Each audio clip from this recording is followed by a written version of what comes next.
Anjali, can you please once confirm if my voice is clear? Yes, it is Shikhir. Thanks a lot. ਜਿੰਨੇ ਵੀ ਲੋਕੀ ਅੱਜ ਸਾਡੇ ਨਾਲ ਜੁੜੇ ਨੇ ਤੁਹਾਡੇ ਸਾਰਿਆਂ ਦਾ ਬਹੁਤ-ਬਹੁਤ ਸਵਾਗਤ ਹੈ ਇਹ ਵੈਬਿਨਾਰ ਜੁਆਇਨ ਕਰਨ ਵਾਸਤੇ। ਮੇਰਾ ਨਾਮ ਸ਼ਿਖਰ ਹੈ ਤੇ ਮੈਂ ਕੈਨੇਡੀਅਨ ਐਮਬੈਸੀ ਚੰਡੀਗੜ੍ਹ ਦੇ ਵਿੱਚ ਆਊਟਰੀਚ ਆਫੀਸਰ ਹੈਗਾ। ਸਾਨੂੰ ਇਹ ਦੱਸਦੇ ਹੋਇਆਂ ਬਹੁਤ ਖੁਸ਼ੀ ਹੋ ਰਹੀ ਹੈ ਕਿ 20 ਅਕਤੂਬਰ ਦੀ ਅਨਾਉਂਸਮੈਂਟ ਤੋਂ ਬਾਅਦ ਹੁਣ ਬਹੁਤ ਸਾਰੇ ਇੰਟਰਨੈਸ਼ਨਲ ਵਿਦਿਆਰਥੀ ਨੇ ਜਿਹੜੇ ਕੈਨੇਡਾ ਜਾ ਸਕਦੇ ਨੇ। ਇਸ ਵੈਬਿਨਾਰ ਰਾਹੀਂ ਅਸੀਂ ਤੁਹਾਨੂੰ ਪੰਜਾਬੀ ਵਿੱਚ ਲੇਟੈਸਟ ਜਾਣਕਾਰੀ ਦੇਵਾਂਗੇ, ਨਾਲੇ ਤੁਹਾਡੇ ਸਵਾਲਾਂ ਦਾ ਜਵਾਬ ਵੀ ਦੇਵਾਂਗੇ। ਇਸ ਤੋਂ ਪਹਿਲਾਂ ਅਸੀਂ ਅੱਜ ਦਾ ਵੈਬਿਨਾਰ ਸ਼ੁਰੂ ਕਰੀਏ, ਤੁਸੀਂ ਇੱਕ ਗੱਲ ਦਾ ਧਿਆਨ ਰੱਖਣਾ ਹੈ ਕਿ ਜੋ ਵੀ ਇਨਫੋਰਮੇਸ਼ਨ ਅਸੀਂ ਤੁਹਾਨੂੰ ਅੱਜ ਪ੍ਰੋਵਾਈਡ ਕਰਾਂਗੇ ਉਹ ਸਿਰਫ ਅੱਜ ਵਾਸਤੇ ਹੀ ਵੈਲਿਡ ਹੈਗੀ ਹੈ। IRCC ਦੇ ਲੇਟੈਸਟ ਪ੍ਰੋਸੈਸਸ ਬਾਰੇ ਤੇ ਲੇਟੈਸਟ ਟਰੈਵਲ ਰਿਸਟ੍ਰਿਕਸ਼ਨਸ ਬਾਰੇ ਤੁਸੀਂ ਜਦੋਂ ਵੀ ਜਾਣਕਾਰੀ ਲੈਣੀ ਹੈ ਤੁਸੀਂ ਸਾਡੀ ਵੈਬਸਾਈਟ www.canada.ca/immigration ਤੇ ਜਾ ਕੇ ਲੈ ਸਕਦੇ ਹੋ।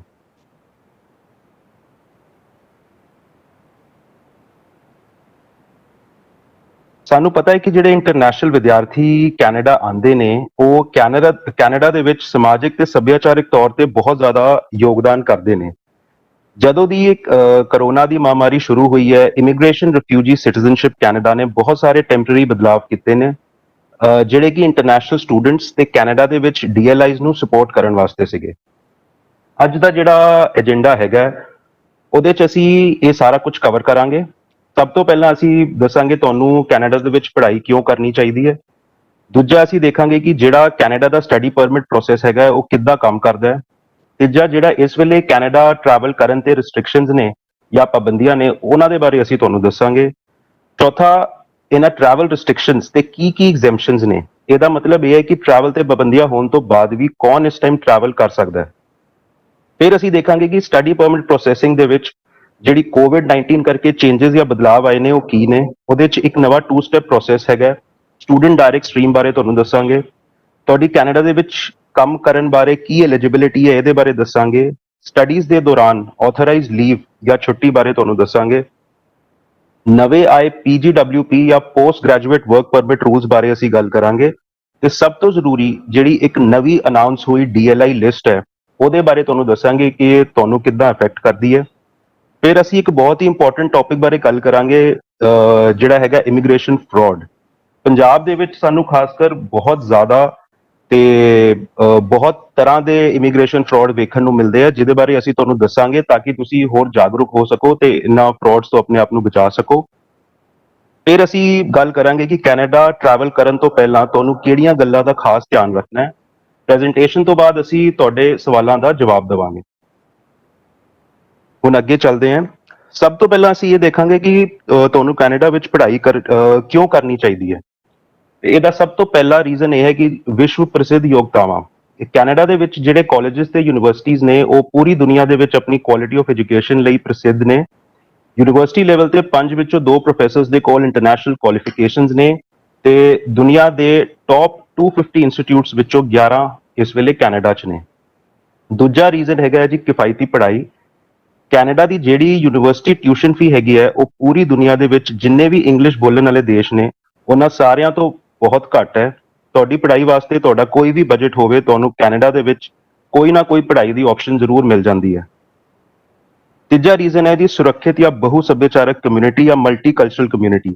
ਕੈਨੇਡੀਅਨਸ ਜਿਹੜੇ ਨੇ ਉਹ ਬਹੁਤ ਹੀ ਵਾਰਮ ਤੇ ਵੈਲਕਮਿੰਗ ਨੇ ਤੇ ਪੂਰੀ ਦੁਨੀਆ ਦੇ ਲੋਕੀ ਇੱਥੇ ਵਸਦੇ ਨੇ ਤੇ ਕੈਨੇਡਾ ਦਾ ਜਿਹੜਾ ਕਲਚਰ ਹੈ ਉਹ ਇਸ ਚੀਜ਼ ਦੀ ਬਹੁਤ ਜ਼ਿਆਦਾ ਰਿਸਪੈਕਟ ਕਰਦਾ ਹੈ। ਚੌਥਾ ਰੀਜ਼ਨ ਜਿਹੜਾ ਬਹੁਤ ਹੀ ਵੱਡਾ ਰੀਜ਼ਨ ਹੈ ਕੈਨੇਡਾ ਦੇ ਵਿੱਚ ਪੜ੍ਹਾਈ ਕਰਨ ਦਾ ਉਹ ਇਹ ਹੈ ਕਿ ਤੁਸੀਂ ਕੈਨੇਡਾ ਦੇ ਵਿੱਚ ਪੜ੍ਹਾਈ ਕਰਕੇ ਆਪਣਾ ਭਵਿੱਖ ਜਾਂ ਤੁਹਾਡਾ ਜਿਹੜਾ ਫਿਊਚਰ ਹੈਗਾ ਉਹਨੂੰ ਸਫਲ ਬਣਾ ਸਕਦੇ ਹੋ ਕਿਉਂਕਿ ਕੈਨੇਡਾ ਦੇ ਵਿੱਚ ਪੜ੍ਹਾਈ ਕਰਨ ਤੋਂ ਬਾਅਦ ਜਿਹੜਾ ਤੁਹਾਡੀ ਕਮਾਈ ਕਰਨ ਦੀ ਸ਼ਮਤਾ ਹੈ ਉਹ ਬਹੁਤ ਜ਼ਿਆਦਾ ਵੱਧ ਜਾਂਦੀ।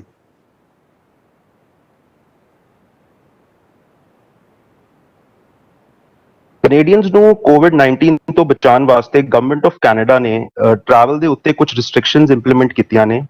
ਜਦ ਤੱਕ ਗਵਰਨਮੈਂਟ ਕੋਈ ਫਰਦਰ ਨੋਟਿਸ ਨਹੀਂ ਕੱਢਦੀ ਬਹੁਤ ਸਾਰੇ ਫੋਰਨ ਨੈਸ਼ਨਲਸ ਜਿਹੜੇ ਕੈਨੇਡੀਅਨਸ ਨਹੀਂ ਨੇ ਉਹ ਇਸ ਵੇਲੇ ਕੈਨੇਡਾ ਟਰੈਵਲ ਨਹੀਂ ਕਰ ਸਕਦੇ ਬਾਵਜੂਦ ਇਹਦੇ ਕਿ ਉਹਨਾਂ ਕੋਲ ਇੱਕ ਵਿਜ਼ਟਰ ਵੀਜ਼ਾ ਹੈਗਾ ਜਾਂ ਇਲੈਕਟ੍ਰੋਨਿਕ ਟਰੈਵਲ ਆਥੋਰਾਈਜੇਸ਼ਨ ਹੈਗੀ ਹੈ। ਜਿਹੜੀ ਇਹ ਰਿਸਟ੍ਰਿਕਸ਼ਨਸ ਟਰੈਵਲ ਤੇ ਲਾਈਆਂ ਗਈਆਂ ਨੇ ਇਹ ਕੈਨੇਡਾ ਦੀ ਸਾਰੀ ਗੈਰ ਜ਼ਰੂਰੀ ਜਾਂ ਨਾਨ ਇਸੈਂਸ਼ੀਅਲ ਟਰੈਵਲ ਜਾਂ ਯਾਤਰਾਵਾਂ ਤੇ ਰੋਕ ਲਾਉਣ ਲਈ ਲਾਈਆਂ ਗਈਆਂ ਨੇ।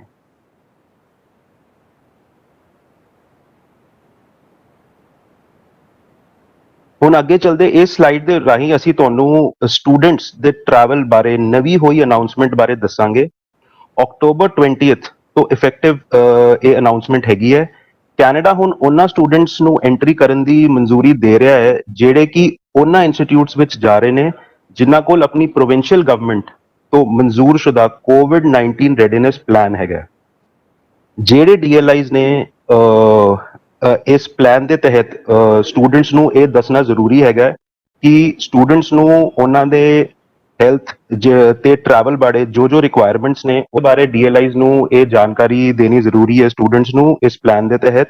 ਦੂਜਾ, ਸਟੂਡੈਂਟਸ ਦੇ ਕੁਆਰੰਟਾਈਨ ਪਲਾਨ ਦੇ ਵਿੱਚ ਡੀਐਲਆਈਜ਼ ਨੂੰ ਮਦਦ ਕਰਨਾ ਜ਼ਰੂਰੀ ਹੈ। ਨਾਲ ਹੀ ਸਟੂਡੈਂਟਸ ਦੀ ਸਾਰੀ ਜਿਹੜੀ ਬੇਸਿਕ ਜ਼ਰੂਰਤਾਂ ਨੇ ਜਿੱਦਾਂ ਕਿ ਖਾਣ ਤੇ ਦਵਾਈਆਂ ਦੀ ਜ਼ਰੂਰਤਾਂ ਹੈ ਉਹਦੇ ਵਾਸਤੇ ਤੁਹਾਡੇ ਡੀਐਲਆਈ ਨੂੰ ਤੁਹਾਡੀ ਮਦਦ ਕਰਨੀ ਪੈਣੀ ਹੈ। ਤੀਜਾ, ਜੇ ਕਿਸੇ ਸਟੂਡੈਂਟ ਨੂੰ ਕੈਂਪਸ ਤੇ ਕੋਵਿਡ-19 ਡਿਟੈਕਟ ਹੁੰਦਾ ਹੈ ਜਾਂ ਕੋਵਿਡ ਹੋਣ ਦਾ ਸ਼ੱਕ ਹੁੰਦਾ ਹੈ ਤਾਂ ਡੀਐਲਆਈਜ਼ ਕੋਲ ਰੂਲਸ ਦੇ ਅਨੁਸਾਰ ਸਾਰੇ ਇੰਤਜ਼ਾਮ ਹੋਣੇ ਚਾਹੀਦੇ ਆ। ਜਿਹੜੀ ਅਪਰੂਵਡ ਡੀਐਲਆਈਜ਼ ਦੀ ਲਿਸਟ ਹੈ ਉਹ ਆਈਆਰਸੀਸੀ ਵੈਬਸਾਈਟ ਤੇ ਅਵੇਲੇਬਲ ਹੈ ਤੇ ਇਹ ਜਿਹੜੀ ਲਿਸਟ ਹੈ ਇਹ ਲਗਾਤਾਰ ਅਪਡੇਟ ਹੁੰਦੀ ਰਹੂਗੀ। ਇਹ ਜਿਹੜੀ ਟਰੈਵਲ ਤੇ ਐਗਜ਼ੈਂਪਸ਼ਨਸ ਮਿਲੀਆਂ ਨੇ ਇਹ ਸਾਰੇ ਇੰਟਰਨੈਸ਼ਨਲ ਸਟੂਡੈਂਟਸ ਲਈ ਹੈਗੀ ਹੈ, ਚਾਹੇ ਉਹਨਾਂ ਦਾ ਸਟੱਡੀ ਪਰਮਿਟ ਕਦੇ ਵੀ ਅਪਰੂਵ ਹੋਇਆ ਹੋਵੇ। ਕਿਸੇ ਵੀ ਸਟੂਡੈਂਟ ਨੂੰ ਤਦ ਤੱਕ ਯਾਤਰਾ ਨਹੀਂ ਪਲਾਨ ਕਰਨੀ ਚਾਹੀਦੀ ਜਦ ਤੱਕ ਕਿ ਉਹ ਸਾਰੇ ਰਿਕੁਆਇਰਮੈਂਟਸ ਪੂਰੀ ਨਹੀਂ ਕਰਦੇ। ਟਰੈਵਲ ਰਿਸਟ੍ਰਿਕਸ਼ਨਸ ਦੇ ਵਿੱਚ ਜਿਹੜੇ ਬਦਲਾਅ ਹੋਏ ਨੇ ਉਹਨਾਂ ਦੇ ਤਹਿਤ ਜਿਹੜੇ ਸਟੂਡੈਂਟਸ ਨੇ ਉਹਨਾਂ ਦੇ ਇਮੀਡੀਏਟ ਰਿਲੇਟਿਵਸ ਜਾਂ ਫੈਮਿਲੀ ਮੈਂਬਰਸ ਜਿਹੜੇ ਰਿਸ਼ਤੇਦਾਰ ਨੇ ਉਹ ਵੀ ਕੈਨੇਡਾ ਜਾ ਸਕਦੇ ਨੇ ਤੇ ਉਹਨਾਂ ਦੇ ਟਰੈਵਲ ਜੇ ਉਹਨਾਂ ਦਾ ਟਰੈਵਲ ਨਾਨ ਡਿਸਕ੍ਰਿਸ਼ਨਰੀ ਹੈਗਾ ਜਾਂ ਨਾਨ ਆਪਸ਼ਨਲ ਹੈਗਾ, ਜਿਹੜੇ ਨਾਲ ਜਾ ਰਹੇ ਪਰਿਵਾਰ ਦੇ ਸਦੱਸਿਆ ਨੇ ਉਹਨਾਂ ਨੂੰ ਟਰੈਵਲ ਕਰਨ ਵਾਸਤੇ ਇੱਕ ਟਰੈਵਲ ਆਥੋਰਾਈਜੇਸ਼ਨ ਦੀ ਲੋੜ ਹੈਗੀ ਹੈ।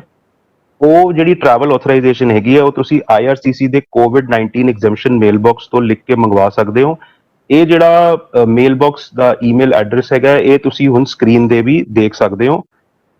ਇਸ ਈਮੇਲ ਤੇ ਲਿਖ ਕੇ ਤੁਸੀਂ ਆਪਦੀ ਅਕੰਪਨਿੰਗ ਫੈਮਿਲੀ ਮੈਂਬਰਸ ਦੀ ਟਰੈਵਲ ਐਗਜ਼ੈਂਪਸ਼ਨ ਲਈ ਅਪਲਾਈ ਕਰ ਸਕਦੇ ਹੋ।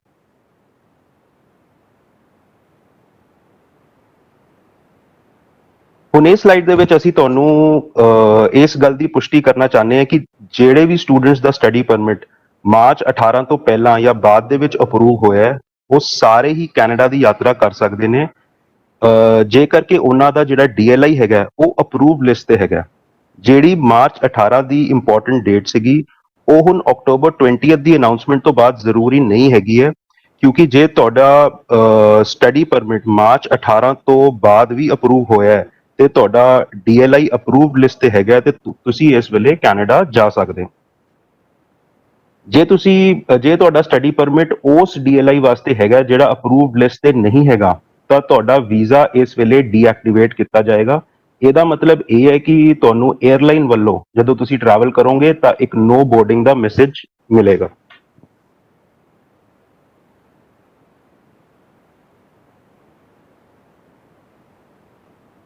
ਇੱਕ ਗੱਲ ਦਾ ਤੁਸੀਂ ਧਿਆਨ ਰੱਖਣਾ ਹੈ ਕਿ 31 ਜਨਵਰੀ 2021 ਤੱਕ ਜਿਹੜੇ ਵੀ ਤੁਸੀਂ ਐਪਲੀਕੇਸ਼ਨ ਸਬਮਿਟ ਕਰਨੀਆਂ ਨੇ ਉਹ ਸਾਰੀ ਸਿਰਫ ਆਨਲਾਈਨ ਸਬਮਿਟ ਕਰਨੀ ਹੈ।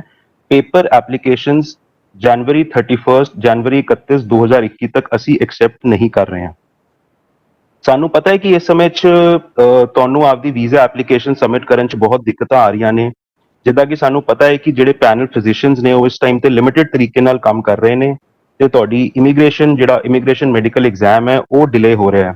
ਸਾਨੂੰ ਇਹ ਵੀ ਪਤਾ ਹੈ ਕਿ ਬਹੁਤ ਸਾਰੇ ਸਕੂਲਸ ਜਾਂ ਦੂਜੀਆਂ ਸੰਸਥਾਵਾਂ ਲਿਮਿਟਿਡ ਤਰੀਕੇ ਨਾਲ ਕੰਮ ਕਰ ਰਹੀਆਂ ਨੇ ਜਿਹਦੇ ਕਰਕੇ ਤੁਹਾਡੀ ਜਿਹੜੀ ਡਾਕੂਮੈਂਟੇਸ਼ਨ ਹੈਗੀ ਹੈ ਉਹ ਡਿਲੇ ਹੋ ਰਹੀ ਹੈ।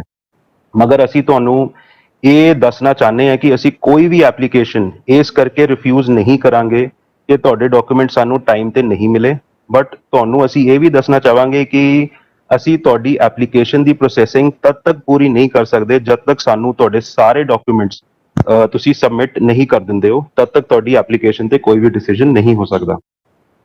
ਇੱਕ ਗੱਲ ਦਾ ਤੁਸੀਂ ਹੋਰ ਧਿਆਨ ਰੱਖਣਾ ਹੈ ਕਿ ਇਹ ਜਿਹੜੀ ਆਈਆਰਸੀਸੀ ਵੈਬਸਾਈਟ ਦੇ ਉੱਤੇ ਪ੍ਰੋਸੈਸਿੰਗ ਟਾਈਮਸ ਨੇ ਉਹ ਇਸ ਵੇਲੇ ਸਹੀ ਨਹੀਂ ਨੇ, ਕਿਉਂਕਿ ਅਸੀਂ ਉਹਨਾਂ ਐਪਲੀਕੇਸ਼ਨਸ ਨੂੰ ਪਹਿਲਾਂ ਪ੍ਰੋਸੈਸ ਕਰ ਰਹੇ ਹਾਂ ਜਿਹੜੇ ਲੋਕੀ ਇਸ ਟਾਈਮ ਤੇ ਕੈਨੇਡਾ ਜਾ ਸਕਦੇ ਨੇ।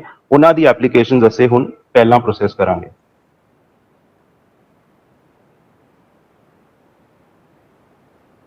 ਹੁਣ ਸਾਨੂੰ ਪਤਾ ਹੈ ਕਿ ਇਸ ਟਾਈਮ ਤੇ ਜਿਹੜੇ ਵੀਜ਼ਾ ਐਪਲੀਕੇਸ਼ਨ ਸੈਂਟਰ ਜਾਂ ਵੈਕਸ ਨੇ ਉਹ ਬੰਦ ਨੇ ਤੇ ਉਹਦੇ ਕਰਕੇ ਤੁਸੀਂ ਆਪਦੇ ਜਿਹੜੇ ਬਾਇਓਮੈਟ੍ਰਿਕਸ ਨੇ ਉਹ ਸਬਮਿਟ ਨਹੀਂ ਕਰ ਪਾ ਰਹੇ ਹੋ। ਅਸੀਂ ਹੁਣ ਇੱਕ ਟੂ ਵੇ ਕੋਰੀਅਰ ਸਰਵਿਸ ਸ਼ੁਰੂ ਕੀਤੀ ਹੈ ਜਿਹਦੀ ਫੀਸ 532 ਰੁਪਏ 532 ਰੁਪੀਸ ਇੱਕ ਸਾਈਡ ਦੀ ਹੈਗੀ ਹੈ। ਸਾਨੂੰ ਪਤਾ ਹੈ ਕਿ ਬਹੁਤ ਲੋਕਾਂ ਨੂੰ ਇਸ ਟਾਈਮ ਤੇ ਵੀਜ਼ਾ ਲੈਣ ਦੀ ਜਲਦੀ ਹੈ, ਮਗਰ ਜਦ ਤੱਕ ਤੁਹਾਡੇ ਕੋਲ ਪਾਸਪੋਰਟ ਅਸੀਂ ਨਹੀਂ ਮੰਗਵਾਉਂਦੇ ਤਦ ਤੱਕ ਤੁਸੀਂ ਆਪਣਾ ਪਾਸਪੋਰਟ ਸਾਨੂੰ ਸਬਮਿਟ ਨਾ ਕਰੋ, ਨਹੀਂ ਤਾਂ ਤੁਹਾਨੂੰ ਇਹ ਤੁਹਾਡੇ ਖਰਚੇ ਤੇ ਅਸੀਂ ਮੋੜ ਦਾਂਗੇ ਤੇ ਤੁਹਾਡਾ ਵੀਜ਼ਾ ਜਲਦੀ ਪ੍ਰੋਸੈਸ ਨਹੀਂ ਹੋਏਗਾ ਬਲਕਿ ਹੋਰ ਜ਼ਿਆਦਾ ਡਿਲੇ ਹੋ ਸਕਦਾ ਹੈ। ਤੁਹਾਨੂੰ ਬੇਨਤੀ ਹੈ ਕਿ ਸਾਨੂੰ ਪਾਸਪੋਰਟ ਸਬਮਿਸ਼ਨ ਲੈਟਰ ਵਾਸਤੇ ਵੀ ਬਾਰ-ਬਾਰ ਰਿਕੁਐਸਟ ਨਾ ਭੇਜੋ। ਅਸੀਂ ਇਹ ਲੈਟਰ ਤੁਹਾਨੂੰ ਤੁਹਾਡੇ ਈਮੇਲ ਰਾਹੀਂ ਭੇਜਾਂਗੇ ਤੇ ਜਦੋਂ ਤੁਹਾਨੂੰ ਇਹ ਲੈਟਰ ਰਿਸੀਵ ਹੁੰਦੀ ਹੈ ਉਸ ਤੋਂ ਬਾਅਦ ਹੀ ਤੁਸੀਂ ਆਪਦਾ ਪਾਸਪੋਰਟ ਸਾਨੂੰ ਸਬਮਿਟ ਕਰਨਾ ਹੈ। ਅਸੀਂ ਉਹਨਾਂ ਲੋਕਾਂ ਦੀ ਐਪਲੀਕੇਸ਼ਨਸ ਨੂੰ ਪਹਿਲਾਂ ਪ੍ਰੋਸੈਸ ਕਰਾਂਗੇ ਜਿਹੜੇ ਕਿ ਇਸ ਟਾਈਮ ਤੇ ਕੈਨੇਡਾ ਜਾ ਸਕਦੇ ਨੇ। ਇਹਦਾ ਮਤਲਬ ਇਹ ਹੈ ਕਿ ਜਿਹੜੇ ਸਟੂਡੈਂਟਸ ਨੇ ਉਹਨਾਂ ਡੀਐਲਆਈ ਵਾਸਤੇ ਐਪਲੀਕੇਸ਼ਨ ਲਾਈਆਂ ਨੇ ਜਿਹੜੇ ਕਿ ਅਪਰੂਵਡ ਡੀਐਲਆਈ ਲਿਸਟ ਤੇ ਹੈਗੇ ਆ, ਉਹਨਾਂ ਦੀ ਐਪਲੀਕੇਸ਼ਨਸ ਜਲਦੀ ਪ੍ਰੋਸੈਸ ਹੋਣਗੀਆਂ। ਜੇ ਤੁਹਾਡਾ ਡੀਐਲਆਈ ਅਪਰੂਵਡ ਲਿਸਟ ਤੇ ਨਹੀਂ ਹੈਗਾ ਤੇ ਤੁਹਾਡੀ ਐਪਲੀਕੇਸ਼ਨ ਉਦੋਂ ਹੀ ਪ੍ਰੋਸੈਸ ਕਰਾਂਗੇ ਜੇ ਤੁਹਾਡੀ ਐਪਲੀਕੇਸ਼ਨ ਅਸੀਂ ਰਿਫਿਊਜ਼ ਕਰਨੀ ਹੈ। ਜੇ ਤੁਹਾਡੀ ਐਲੀਜੀਬਿਲਿਟੀ ਰਿਕੁਆਇਰਮੈਂਟਸ ਜਿਹੜੀਆਂ ਨੇ ਉਹ ਪੂਰੀ ਹੁੰਦੀਆਂ ਨੇ ਤੇ ਤੁਹਾਡੀ ਐਪਲੀਕੇਸ਼ਨ ਤਦ ਤੱਕ ਪ੍ਰੋਸੈਸ ਨਹੀਂ ਹੋਊਗੀ ਜਦ ਤੱਕ ਟਰੈਵਲ ਰਿਸਟ੍ਰਿਕਸ਼ਨਸ ਦੇ ਵਿੱਚ ਬਦਲਾਵ ਨਹੀਂ ਆਣਗੇ ਜਾਂ ਟਰੈਵਲ ਰਿਸਟ੍ਰਿਕਸ਼ਨਸ ਹਟ ਨਹੀਂ ਜਾਂਦੀਆਂ ਜਾਂ ਜਿਹੜਾ ਤੁਹਾਡਾ ਡੀਐਲਆਈ ਹੈਗਾ ਉਹ ਅਪਰੂਵਡ ਲਿਸਟ ਤੇ ਨਹੀਂ ਆ ਜਾਂਦਾ।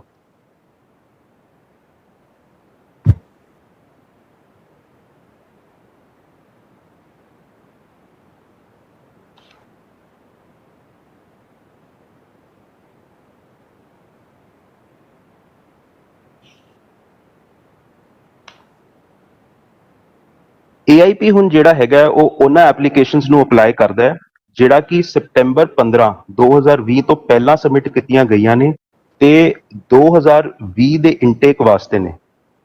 ਇਹਦਾ ਮਤਲਬ ਇਹ ਹੈ ਕਿ ਜੇ ਤੁਸੀਂ ਆਪਦੀ ਐਪਲੀਕੇਸ਼ਨ 2015 ਤੋਂ ਬਾਅਦ ਸਬਮਿਟ ਕੀਤੀ ਹੈ ਜਾਂ ਫਿਰ ਤੁਹਾਡੀ ਐਪਲੀਕੇਸ਼ਨਸ ਉਹਨਾਂ ਇਨਟੇਕਸ ਵਾਸਤੇ ਨੇ ਜਿਹੜੇ 2021 ਦੇ ਵਿੱਚ ਕੋਰਸ ਸਟਾਰਟ ਹੋ ਰਹੇ ਨੇ, ਤਾਂ ਤੁਹਾਡੀ ਜਿਹੜੀ ਐਪਲੀਕੇਸ਼ਨ ਹੈ ਉਹਦੇ 'ਚ ਤੁਹਾਨੂੰ AIP ਜਾਂ ਅਪਰੂਵਲ ਇਨ ਪ੍ਰਿੰਸੀਪਲ ਨਹੀਂ ਮਿਲੇਗਾ। AIP ਦਾ ਮਤਲਬ ਹੈ ਕਿ ਤੁਹਾਡੀ ਐਪਲੀਕੇਸ਼ਨ ਦੀ ਐਲੀਜੀਬਿਲਿਟੀ ਦੀ ਅਸੈਸਮੈਂਟ ਹੋਈ ਹੈ ਤੇ ਉਸ ਤੋਂ ਬਾਅਦ ਤੁਹਾਨੂੰ AIP ਅਪਰੂਵਲ ਮਿਲਿਆ ਹੈ। ਨਾ ਤਾਂ ਇਹਦਾ ਕ੍ਰਾਈਟੇਰੀਆ ਚੇਂਜ ਹੋਇਆ ਹੈ, ਨਾ ਤੇ ਇਹਦੀਆਂ ਰਿਕੁਆਇਰਮੈਂਟਸ ਚੇਂਜ ਹੋਈਆਂ ਨੇ। AIP ਦੀ ਜਿਹੜੀ ਰਿਕੁਆਇਰਮੈਂਟਸ ਹੈਗੀਆਂ ਉਹ ਇਹ ਨੇ ਕਿ ਸਭ ਤੋਂ ਪਹਿਲਾਂ ਤੁਸੀਂ ਇੱਕ ਜੈਨੂਇਨ ਸਟੂਡੈਂਟ ਹੋ। ਇਹਦਾ ਮਤਲਬ ਇਹ ਹੈ ਕਿ ਤੁਸੀਂ ਇੱਕ ਲਾਜ਼ਮੀ ਪੜ੍ਹਾਈ ਕੀਤੀ ਹੈ ਤੇ ਆਪਦੀ ਟ੍ਰਾਂਸਕ੍ਰਿਪਟਸ ਤੇ ਲੈਂਗੁਏਜ ਕੋਰਸ ਸਾਨੂੰ ਸਬਮਿਟ ਕੀਤੇ ਨੇ। ਦੂਜਾ ਇਹ ਹੈ ਕਿ ਤੁਸੀਂ ਇੱਕ ਕੈਨੇਡਾ ਦੇ DLI ਜਾਂ ਡੈਜ਼ਿਗਨੇਟਿਡ ਲਰਨਿੰਗ ਇੰਸਟੀਚਿਊਟ ਤੋਂ ਇਸ਼ੂ ਹੋਈ ਲੈਟਰ ਆਫ ਐਕਸੈਪਟੈਂਸ ਜਾਂ LOI ਸਾਨੂੰ ਸਬਮਿਟ ਕੀਤੀ ਹੈ। ਤੀਜਾ ਕਿ ਤੁਸੀਂ ਜ਼ਰੂਰਤ ਦੇ ਮੁਤਾਬਿਕ ਫੰਡਸ ਜਿਹੜੇ ਤੁਸੀਂ ਆਪਦੀ ਪੜ੍ਹਾਈ ਰਹਿਣ ਤੇ ਟਰਾਂਸਪੋਰਟੇਸ਼ਨ ਵਾਸਤੇ ਪੇ ਕਰੋਗੇ ਉਹ ਸਾਨੂੰ ਫੰਡਸ ਸ਼ੋ ਕੀਤੇ ਹੈ। ਇਹਦੇ ਵਿੱਚ ਤੁਹਾਨੂੰ ਇਹ ਦਿਖਾਣਾ ਹੈ ਕਿ ਪਹਿਲਾ ਸਾਲ ਵਾਸਤੇ ਤੁਹਾਡੇ ਕੋਲ ਲਿਕੁਇਡ ਫੰਡਸ ਨੇ ਤੇ ਬਾਕੀ ਸਾਲਾਂ ਵਾਸਤੇ ਤੁਸੀਂ ਐਕਸਪਲੇਨ ਕਰੋਗੇ ਕਿ ਕਿੱਦਾਂ ਤੁਸੀਂ ਆਪਦਾ ਖਰਚਾ ਕੈਨੇਡਾ ਦੇ ਵਿੱਚ ਉਠਾਓਗੇ ਕੈਨੇਡਾ ਦੇ ਵਿੱਚ ਕੰਮ ਕਰਨ ਤੋਂ ਬਿਨਾਂ। ਚੌਥਾ ਜਿਹੜਾ ਤੁਸੀਂ ਇਹ ਦਿਖਾਣਾ ਹੈ ਕਿ ਤੁਸੀਂ ਆਪਦੀ ਪੜ੍ਹਾਈ ਖਤਮ ਹੋਣ ਤੋਂ ਬਾਅਦ ਕੈਨੇਡਾ ਛੱਡ ਕੇ ਤੁਸੀਂ ਆਪਦੇ ਦੇਸ਼ ਵਾਪਸ ਆਓਗੇ। AIP ਦੀ ਜਿਹੜੀ ਚਿੱਠੀ ਹੈ, ਜਿਹੜੀ ਲੈਟਰ ਹੈ, ਤੁਹਾਨੂੰ ਇਲੈਕਟ੍ਰੋਨਿਕਲੀ ਭੇਜੀ ਜਾਊਗੀ। ਹੋ ਸਕਦਾ ਹੈ ਕਿ ਤੁਹਾਨੂੰ ਬਾਇਕਸ ਜਾਂ ਮੈਡੀਕਲਸ ਦੀ ਵੀ ਰਿਕੁਐਸਟ ਇਹਦੇ ਨਾਲ ਭੇਜੀ ਜਾਵੇ।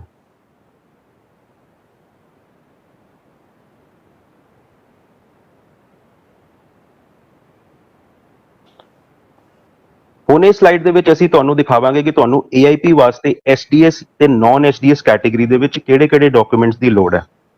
ਸਭ ਤੋਂ ਪਹਿਲਾਂ SDS ਕੈਟੇਗਰੀ ਦੇ ਵਿੱਚ ਤੁਹਾਨੂੰ ਚਾਹੀਦੇ ਨੇ ਇੱਕ DLI ਜਾਂ ਡੈਜ਼ਿਗਨੇਟਿਡ ਲਰਨਿੰਗ ਇੰਸਟੀਚਿਊਟ ਵੱਲੋਂ ਇੱਕ ਲੈਟਰ ਆਫ ਐਕਸੈਪਟੈਂਸ। ਦੂਜਾ ਤੁਸੀਂ ਆਪਣਾ IELTS ਦਾ ਸਕੋਰ ਸਬਮਿਟ ਕਰਨਾ ਹੈ ਜਿਹਦੇ ਵਿੱਚ ਸਾਰੇ ਮੋਡਿਊਲਸ ਦੇ ਵਿੱਚ ਘੱਟੋ-ਘੱਟ ਤੁਹਾਨੂੰ 6 ਬੈਂਡ ਚਾਹੀਦੇ ਹੁੰਦੇ ਨੇ। ਤੀਜਾ ਤੁਸੀਂ ਇਹ ਦਿਖਾਣਾ ਹੈ ਕਿ ਤੁਸੀਂ ਆਪਦੇ DLI ਨੂੰ ਫਰਸਟ ਈਅਰ ਦੀ ਟਿਊਸ਼ਨ ਫੀ ਪੇ ਕੀਤੀ ਹੈ। ਚੌਥਾ ਤੁਸੀਂ 10,000 ਕੈਨੇਡੀਅਨ ਡਾਲਰਸ ਦਾ ਜਿਹੜਾ ਇੱਕ GIC ਰਸੀਟ ਹੈ ਉਹ ਸਬਮਿਟ ਕਰਨੀ ਹੈ। ਪੰਜਵਾਂ ਤੁਸੀਂ ਆਪਦੇ ਸਭ ਤੋਂ ਲੇਟੈਸਟ ਟ੍ਰਾਂਸਕ੍ਰਿਪਟਸ ਸਾਨੂੰ ਸਬਮਿਟ ਕਰਨੀਆਂ ਨੇ ਤੇ ਜਿਹੜੇ ਸਟੂਡੈਂਟਸ ਕਿਊਬੈਕ ਦੇ ਵਿੱਚ ਪੜ੍ਹਾਈ ਕਰਨਾ ਚਾਹੁੰਦੇ ਆ ਉਹਨਾਂ ਨੂੰ ਇੱਕ CAQ ਦੀ ਲੋੜ ਪੈਂਦੀ ਹੈ। ਨਾਨ SDS ਸਟਰੀਮ ਵਾਸਤੇ ਸਭ ਤੋਂ ਪਹਿਲਾਂ ਤੁਹਾਨੂੰ ਇੱਕ ਡੈਜ਼ਿਗਨੇਟਿਡ ਲਰਨਿੰਗ ਇੰਸਟੀਚਿਊਟ ਤੋਂ ਇੱਕ ਲੈਟਰ ਆਫ ਐਕਸੈਪਟੈਂਸ ਸਬਮਿਟ ਕਰਨੀ ਹੈ। ਦੂਜਾ ਤੁਸੀਂ ਸਾਨੂੰ ਆਪਦਾ IELTS TOEFL ਜਾਂ PTE ਦਾ ਸਕੋਰ ਸਬਮਿਟ ਕਰ ਸਕਦੇ ਹੋ। ਇਸ ਗੱਲ ਦਾ ਤੁਸੀਂ ਧਿਆਨ ਰੱਖਣਾ ਹੈ ਕਿ IRCC ਕਿਸੇ ਵੀ ਆਨਲਾਈਨ ਲੈਂਗੁਏਜ ਟੈਸਟ ਦਾ ਰਿਜ਼ਲਟ ਸਵੀਕਾਰ ਨਹੀਂ ਕਰਦੀ। ਤੀਜਾ, ਤੁਸੀਂ ਆਪਦੇ ਡਾਕੂਮੈਂਟਸ ਰਾਹੀਂ ਇਹ ਸ਼ੋ ਕਰਨਾ ਹੈ ਕਿ ਤੁਹਾਡੇ ਕੋਲ ਕੈਨੇਡਾ ਦੇ ਕੈਨੇਡਾ ਵਿੱਚ ਪੜ੍ਹਾਈ ਕਰਨ ਦੇ ਤੇ ਪਹਿਲੇ ਸਾਲ ਦੀ ਪੜ੍ਹਾਈ, ਰਹਿਣਾ ਤੇ ਟਰਾਂਸਪੋਰਟੇਸ਼ਨ ਵਾਸਤੇ ਲਿਕੁਇਡ ਫੰਡਸ ਨੇ, ਤੇ ਨਾਲ ਹੀ ਤੁਸੀਂ ਐਕਸਪਲੇਨੇਸ਼ਨ ਤੇ ਡਾਕੂਮੈਂਟਸ ਰਾਹੀਂ ਇਹ ਸ਼ੋ ਕਰਨਾ ਹੈ ਕਿ ਤੁਸੀਂ ਬਾਕੀ ਸਾਲਾਂ ਦੀ ਪੜ੍ਹਾਈ, ਰਹਿਣ ਦਾ ਖਰਚਾ ਬਿਨਾਂ ਕੈਨੇਡਾ ਦੇ ਵਿੱਚ ਕੰਮ ਕਰਕੇ ਕਿੱਦਾਂ ਉਠਾਓਗੇ। ਚੌਥਾ, ਤੁਸੀਂ ਆਪਦੀ ਸਭ ਤੋਂ ਲੇਟੈਸਟ ਟ੍ਰਾਂਸਕ੍ਰਿਪਟ ਸਬਮਿਟ ਕਰਨੀਆਂ ਨੇ। ਤੇ ਛਠਾ, ਜਿਹੜਾ ਕਿ ਸਟੂਡੈਂਟਸ ਕਿਊਬੈਕ ਦੇ ਵਿੱਚ ਪੜ੍ਹਾਈ ਕਰਨਾ ਚਾਹੁੰਦੇ ਨੇ, ਉਹਨੂੰ ਇੱਕ CAQ ਦੀ ਲੋੜ ਪੈਂਦੀ ਹੈ। ਇਸ ਤੋਂ ਇਲਾਵਾ ਅਸੀਂ ਤੁਹਾਨੂੰ ਇਹ ਸਲਾਹ ਦੇਵਾਂਗੇ ਕਿ ਤੁਸੀਂ ਆਪਦੀ ਐਪਲੀਕੇਸ਼ਨ ਦੇ ਨਾਲ ਇੱਕ ਸਟੇਟਮੈਂਟ ਆਫ ਪਰਪਸ ਸਾਨੂੰ ਜ਼ਰੂਰ ਸਬਮਿਟ ਕਰੋ।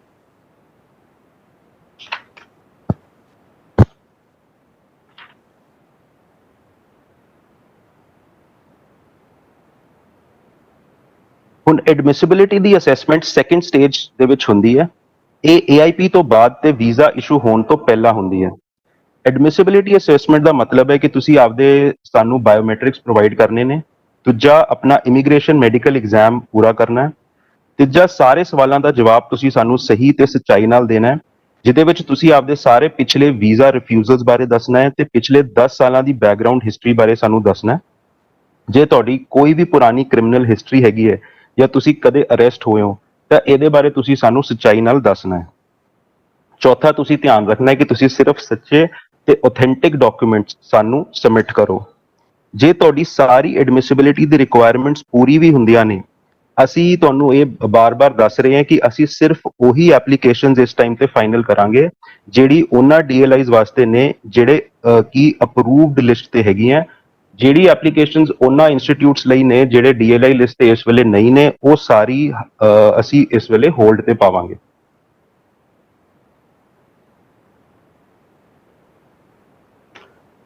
ਹੁਣ ਜਦ ਤੱਕ ਤੁਹਾਡੀਆਂ ਜਿਹੜੀ ਕਲਾਸਾਂ ਨੇ ਉਹ ਆਨਲਾਈਨ ਚੱਲ ਰਹੀਆਂ ਨੇ, ਤੁਸੀਂ ਆਪਦੇ ਸਟੱਡੀ ਪਰਮਿਟ ਦੀਆਂ ਸ਼ਰਤਾਂ ਨੂੰ ਪੂਰਾ ਕਰਨਾ ਹੈ। ਇਹਦਾ ਮਤਲਬ ਇਹ ਹੈ ਕਿ ਤੁਹਾਨੂੰ ਆਪਦੇ, ਜੇ ਤੁਹਾਡਾ DLI ਆਨਲਾਈਨ ਕਲਾਸਾਂ ਪ੍ਰੋਵਾਈਡ ਕਰ ਰਿਹਾ ਹੈ ਤਾਂ ਤੁਹਾਨੂੰ ਉਹ ਕਲਾਸਾਂ ਲਾਣੀਆਂ ਜ਼ਰੂਰੀ ਨੇ। ਦੂਜਾ, ਤੁਸੀਂ ਆਪਦੇ DLI ਦੇ ਵਿੱਚ ਕਨਸਟੈਂਟਲੀ ਐਨਰੋਲਡ ਰਹਿਣਾ ਹੈ। ਜੇ ਤੁਹਾਡਾ DLI ਪਰਮਾਨੈਂਟਲੀ ਬੰਦ ਹੁੰਦਾ ਹੈ ਤਾਂ ਤੁਹਾਡੇ ਕੋਲ 150 ਦਿਨ ਨੇ, 150 ਡੇਜ਼ ਨੇ, ਜਿਹਦੇ 'ਚ ਤੁਸੀਂ ਇੱਕ ਨਵੇਂ DLI ਦੇ ਵਿੱਚ ਐਡਮਿਸ਼ਨ ਲੈ ਸਕਦੇ ਹੋ ਜਾਂ ਆਪਣਾ ਸਟੇਟਸ ਵਿਜ਼ਟਰ ਜਾਂ ਵਰਕਰ ਦੇ ਵਿੱਚ ਬਦਲ ਸਕਦੇ ਹੋ ਜਾਂ ਤੁਸੀਂ ਕੈਨੇਡਾ ਛੱਡ ਵੀ ਸਕਦੇ ਹੋ।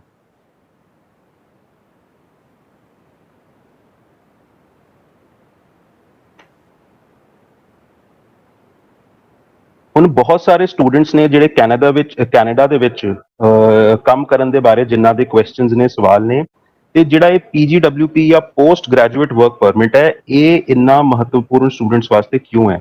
ਉਹ ਇਸ ਕਰਕੇ ਹੈ ਕਿ ਜਿਹੜਾ ਵਰਕ ਐਕਸਪੀਰੀਅੰਸ ਦੇ ਨਾਲ ਤੁਸੀਂ ਆਪਦੀ ਲੈਂਗੁਏਜ ਸਕਿੱਲਸ ਜਿਹੜੀ ਹੈਗੀ ਹੈ ਉਹਨਾਂ ਨੂੰ ਵਧਾ ਸਕਦੇ ਹੋ। ਤੇ ਕੈਨੇਡਾ ਦੇ ਵਿੱਚ PR ਵਾਸਤੇ ਜਿਹੜੇ ਤੁਹਾਨੂੰ ਵਰਕ ਐਕਸਪੀਰੀਅੰਸ ਦੀ ਲੋੜ ਹੁੰਦੀ ਹੈ, ਉਹ ਇਹ PGWP ਤੁਹਾਨੂੰ ਪ੍ਰੋਵਾਈਡ ਕਰਾਉਂਦਾ ਹੈ। ਜੇ ਕੈਨੇਡਾ ਦੇ ਵਿੱਚ ਪੜ੍ਹਾਈ ਤੇ ਕੰਮ ਕਰਨ ਤੋਂ ਬਾਅਦ ਤੁਸੀਂ ਆਪਦੀ ਕੰਟਰੀ 'ਚ ਵਾਪਸ ਵੀ ਆ ਜਾਂਦੇ ਹੋ ਤਾਂ ਉੱਥੋਂ ਦਾ ਜਿਹੜਾ ਵਰਕ ਐਕਸਪੀਰੀਅੰਸ ਹੈ ਉਹ ਤੁਹਾਡੀ ਸਕਿੱਲਸ ਤੇ ਨੌਲੇਜ ਨੂੰ ਵਧਾਉਣ 'ਚ ਤੁਹਾਡੀ ਬਹੁਤ ਜ਼ਿਆਦਾ ਮਦਦ ਕਰਦਾ ਹੈ। 3 ਸਾਲਾਂ ਦਾ PGWP ਜਾਂ ਪੋਸਟ ਗ੍ਰੈਜੂਏਟ ਵਰਕ ਪਰਮਿਟ ਵਾਸਤੇ ਤੁਹਾਨੂੰ ਇੱਕ ਐਲੀਜੀਬਲ ਪ੍ਰੋਗਰਾਮ ਦੇ ਵਿੱਚ ਘੱਟੋ ਘੱਟ 2 ਸਾਲਾਂ ਦੀ ਪੋਸਟ ਸੈਕੰਡਰੀ ਪੜ੍ਹਾਈ ਦੀ ਲੋੜ ਹੁੰਦੀ ਹੈ। ਤੁਸੀਂ ਇੱਕ ਤੋਂ ਜ਼ਿਆਦਾ ਪ੍ਰੋਗਰਾਮਸ ਨੂੰ ਵੀ ਕੰਬਾਈਨ ਕਰ ਸਕਦੇ ਹੋ ਜੇ ਤੁਹਾਡੇ ਸਾਰੇ ਪ੍ਰੋਗਰਾਮਸ PGWP ਐਲੀਜੀਬਲ ਨੇ ਤੇ ਘੱਟੋ ਘੱਟ 8 ਮਹੀਨੇ ਦੇ ਕੋਰਸ ਨੇ।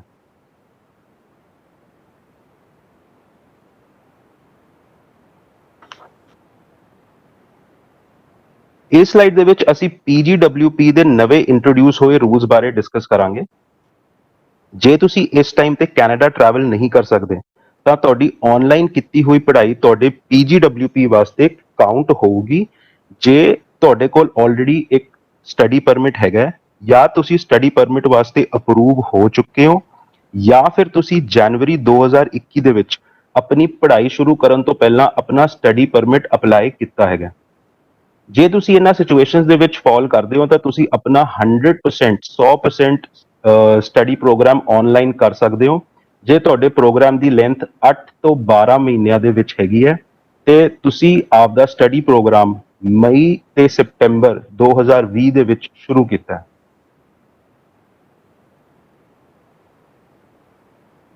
ਹੁਣ April 30 2021 ਤੱਕ ਤੁਸੀਂ ਆਪਦਾ 50% ਜਾਂ 50% ਤੱਕ ਸਟੱਡੀ ਪ੍ਰੋਗਰਾਮ ਆਨਲਾਈਨ ਕੰਪਲੀਟ ਕਰ ਸਕਦੇ ਹੋ। ਜੇ ਕਰਕੇ ਤੁਸੀਂ ਆਪਦਾ ਬਾਕੀ ਬਚਿਆ ਹੋਇਆ 50% ਜਾਂ 50% ਪ੍ਰੋਗਰਾਮ ਕੈਨੇਡਾ ਦੇ ਵਿੱਚ ਕੰਪਲੀਟ ਕਰਦੇ ਹੋ।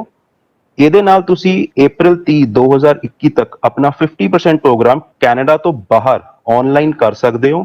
ਜੇ ਤੁਸੀਂ 2 ਸਾਲਾਂ ਦੇ ਅੰਦਰ 2 ਅਲੱਗ-ਅਲੱਗ ਪ੍ਰੋਗਰਾਮ ਤੋਂ ਗ੍ਰੈਜੂਏਟ ਕਰਦੇ ਹੋ ਤੇ ਹਰ ਇੱਕ ਪ੍ਰੋਗਰਾਮ ਦੀ ਲੈਂਥ ਘੱਟੋ ਘੱਟ 8 ਤੋਂ 8 ਮਹੀਨੇ ਹੈਗੀ ਹੈ ਤੇ ਐਟਲੀਸਟ ਇੱਕ ਪ੍ਰੋਗਰਾਮ ਮਈ ਤੇ ਸਤੰਬਰ 2020 ਦੇ ਵਿੱਚ ਸ਼ੁਰੂ ਹੋਇਆ ਤੇ ਦੋਨਾਂ ਪ੍ਰੋਗਰਾਮਸ ਨੂੰ ਕੰਬਾਈਨ ਕਰਕੇ ਤੁਸੀਂ ਘੱਟੋ ਘੱਟ 50% ਜਾਂ 50% ਪੜ੍ਹਾਈ ਕੈਨੇਡਾ ਦੇ ਵਿੱਚ ਕਰਦੇ ਹੋ।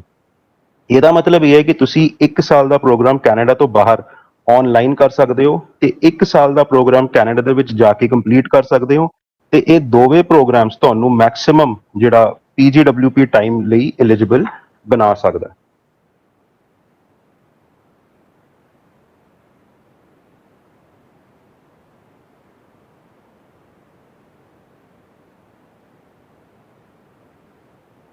ਇਹ ਸੈਕਸ਼ਨ ਉਹਨਾਂ ਸਟੂਡੈਂਟਸ ਵਾਸਤੇ ਹੈਗਾ ਜਿਹੜਾ ਆਲਰੇਡੀ ਕੈਨੇਡਾ ਦੇ ਵਿੱਚ ਨੇ।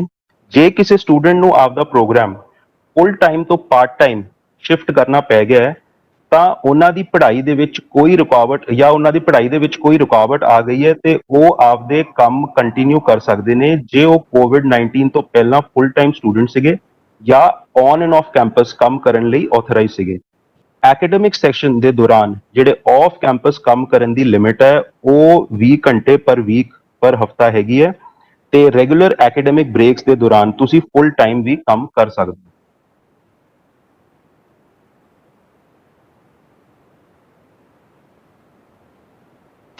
ਹੁਣ ਜੇ ਤੁਸੀਂ ਕੈਨੇਡਾ ਦੇ ਵਿੱਚ ਪੜ੍ਹਾਈ ਕਰਦੇ ਹੋ ਤੇ ਤੁਸੀਂ ਅੱਗੇ ਜਾ ਕੇ ਕੈਨੇਡਾ ਦੀ ਪਰਮਨੈਂਟ ਰੈਜ਼ੀਡੈਂਸੀ ਲਈ ਵੀ ਅਪਲਾਈ ਕਰ ਸਕਦੇ ਹੋ। ਇਹਦੇ ਵਾਸਤੇ ਤੁਹਾਨੂੰ ਆਪਣੀ profile express entry online system ਦੇ ਵਿੱਚ ਬਣਾਉਣੀ ਪੈਣੀ ਹੈ।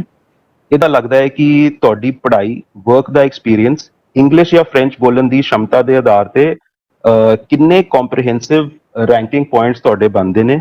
ਜਿਹੜੇ ਕੈਂਡੀਡੇਟਸ ਦੇ ਵੱਧ ਤੋਂ ਵੱਧ ਨੰਬਰ ਹੁੰਦੇ ਨੇ IRCC ਉਹਨਾਂ ਨੂੰ ਰੈਜ਼ੀਡੈਂਸੀ ਵਾਸਤੇ ਅਪਲਾਈ ਕਰਨ ਲਈ ਇਨਵਾਈਟ ਕਰਦਾ ਹੈ। ਤੁਹਾਡੇ ਕੋਲ ਪਰਮਾਨੈਂਟਲੀ ਕੈਨੇਡਾ ਇਮੀਗ੍ਰੇਟ ਕਰਨ ਲਈ ਕੁਝ ਹੋਰ ਤਰੀਕੇ ਵੀ ਨੇ ਜਿੱਦਾਂ ਕਿ ਬਹੁਤ ਸਾਰੇ ਪ੍ਰੋਵਿੰਸ਼ੀਅਲ ਨੋਮੀਨੀ ਪ੍ਰੋਗਰਾਮਸ ਦੇ ਵਿੱਚ ਤੁਸੀਂ ਅਪਲਾਈ ਕਰ ਸਕਦੇ ਹੋ।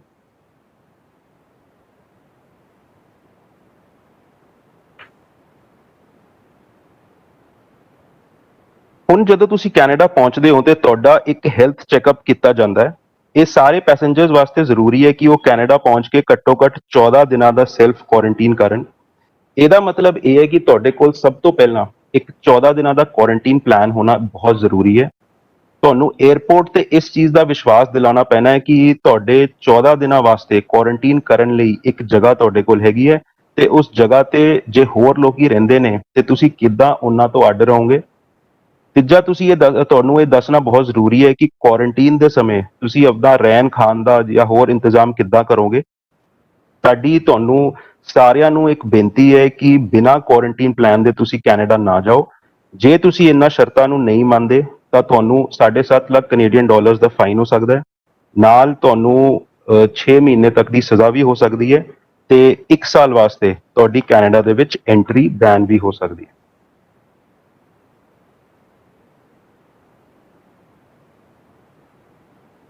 ਹੁਣ ਅਸੀਂ ਇੱਕ ਬਹੁਤ ਹੀ ਇੰਪੋਰਟੈਂਟ ਟੌਪਿਕ ਬਾਰੇ ਗੱਲ ਕਰਾਂਗੇ ਜਿਹਦੇ ਬਾਰੇ ਅਸੀਂ ਪਹਿਲਾਂ ਵੀ ਤੁਹਾਨੂੰ ਮੈਂਸ਼ਨ ਕੀਤਾ ਸੀ ਤੇ ਉਹ ਹੈਗਾ ਇਮੀਗ੍ਰੇਸ਼ਨ ਫਰਾਡ।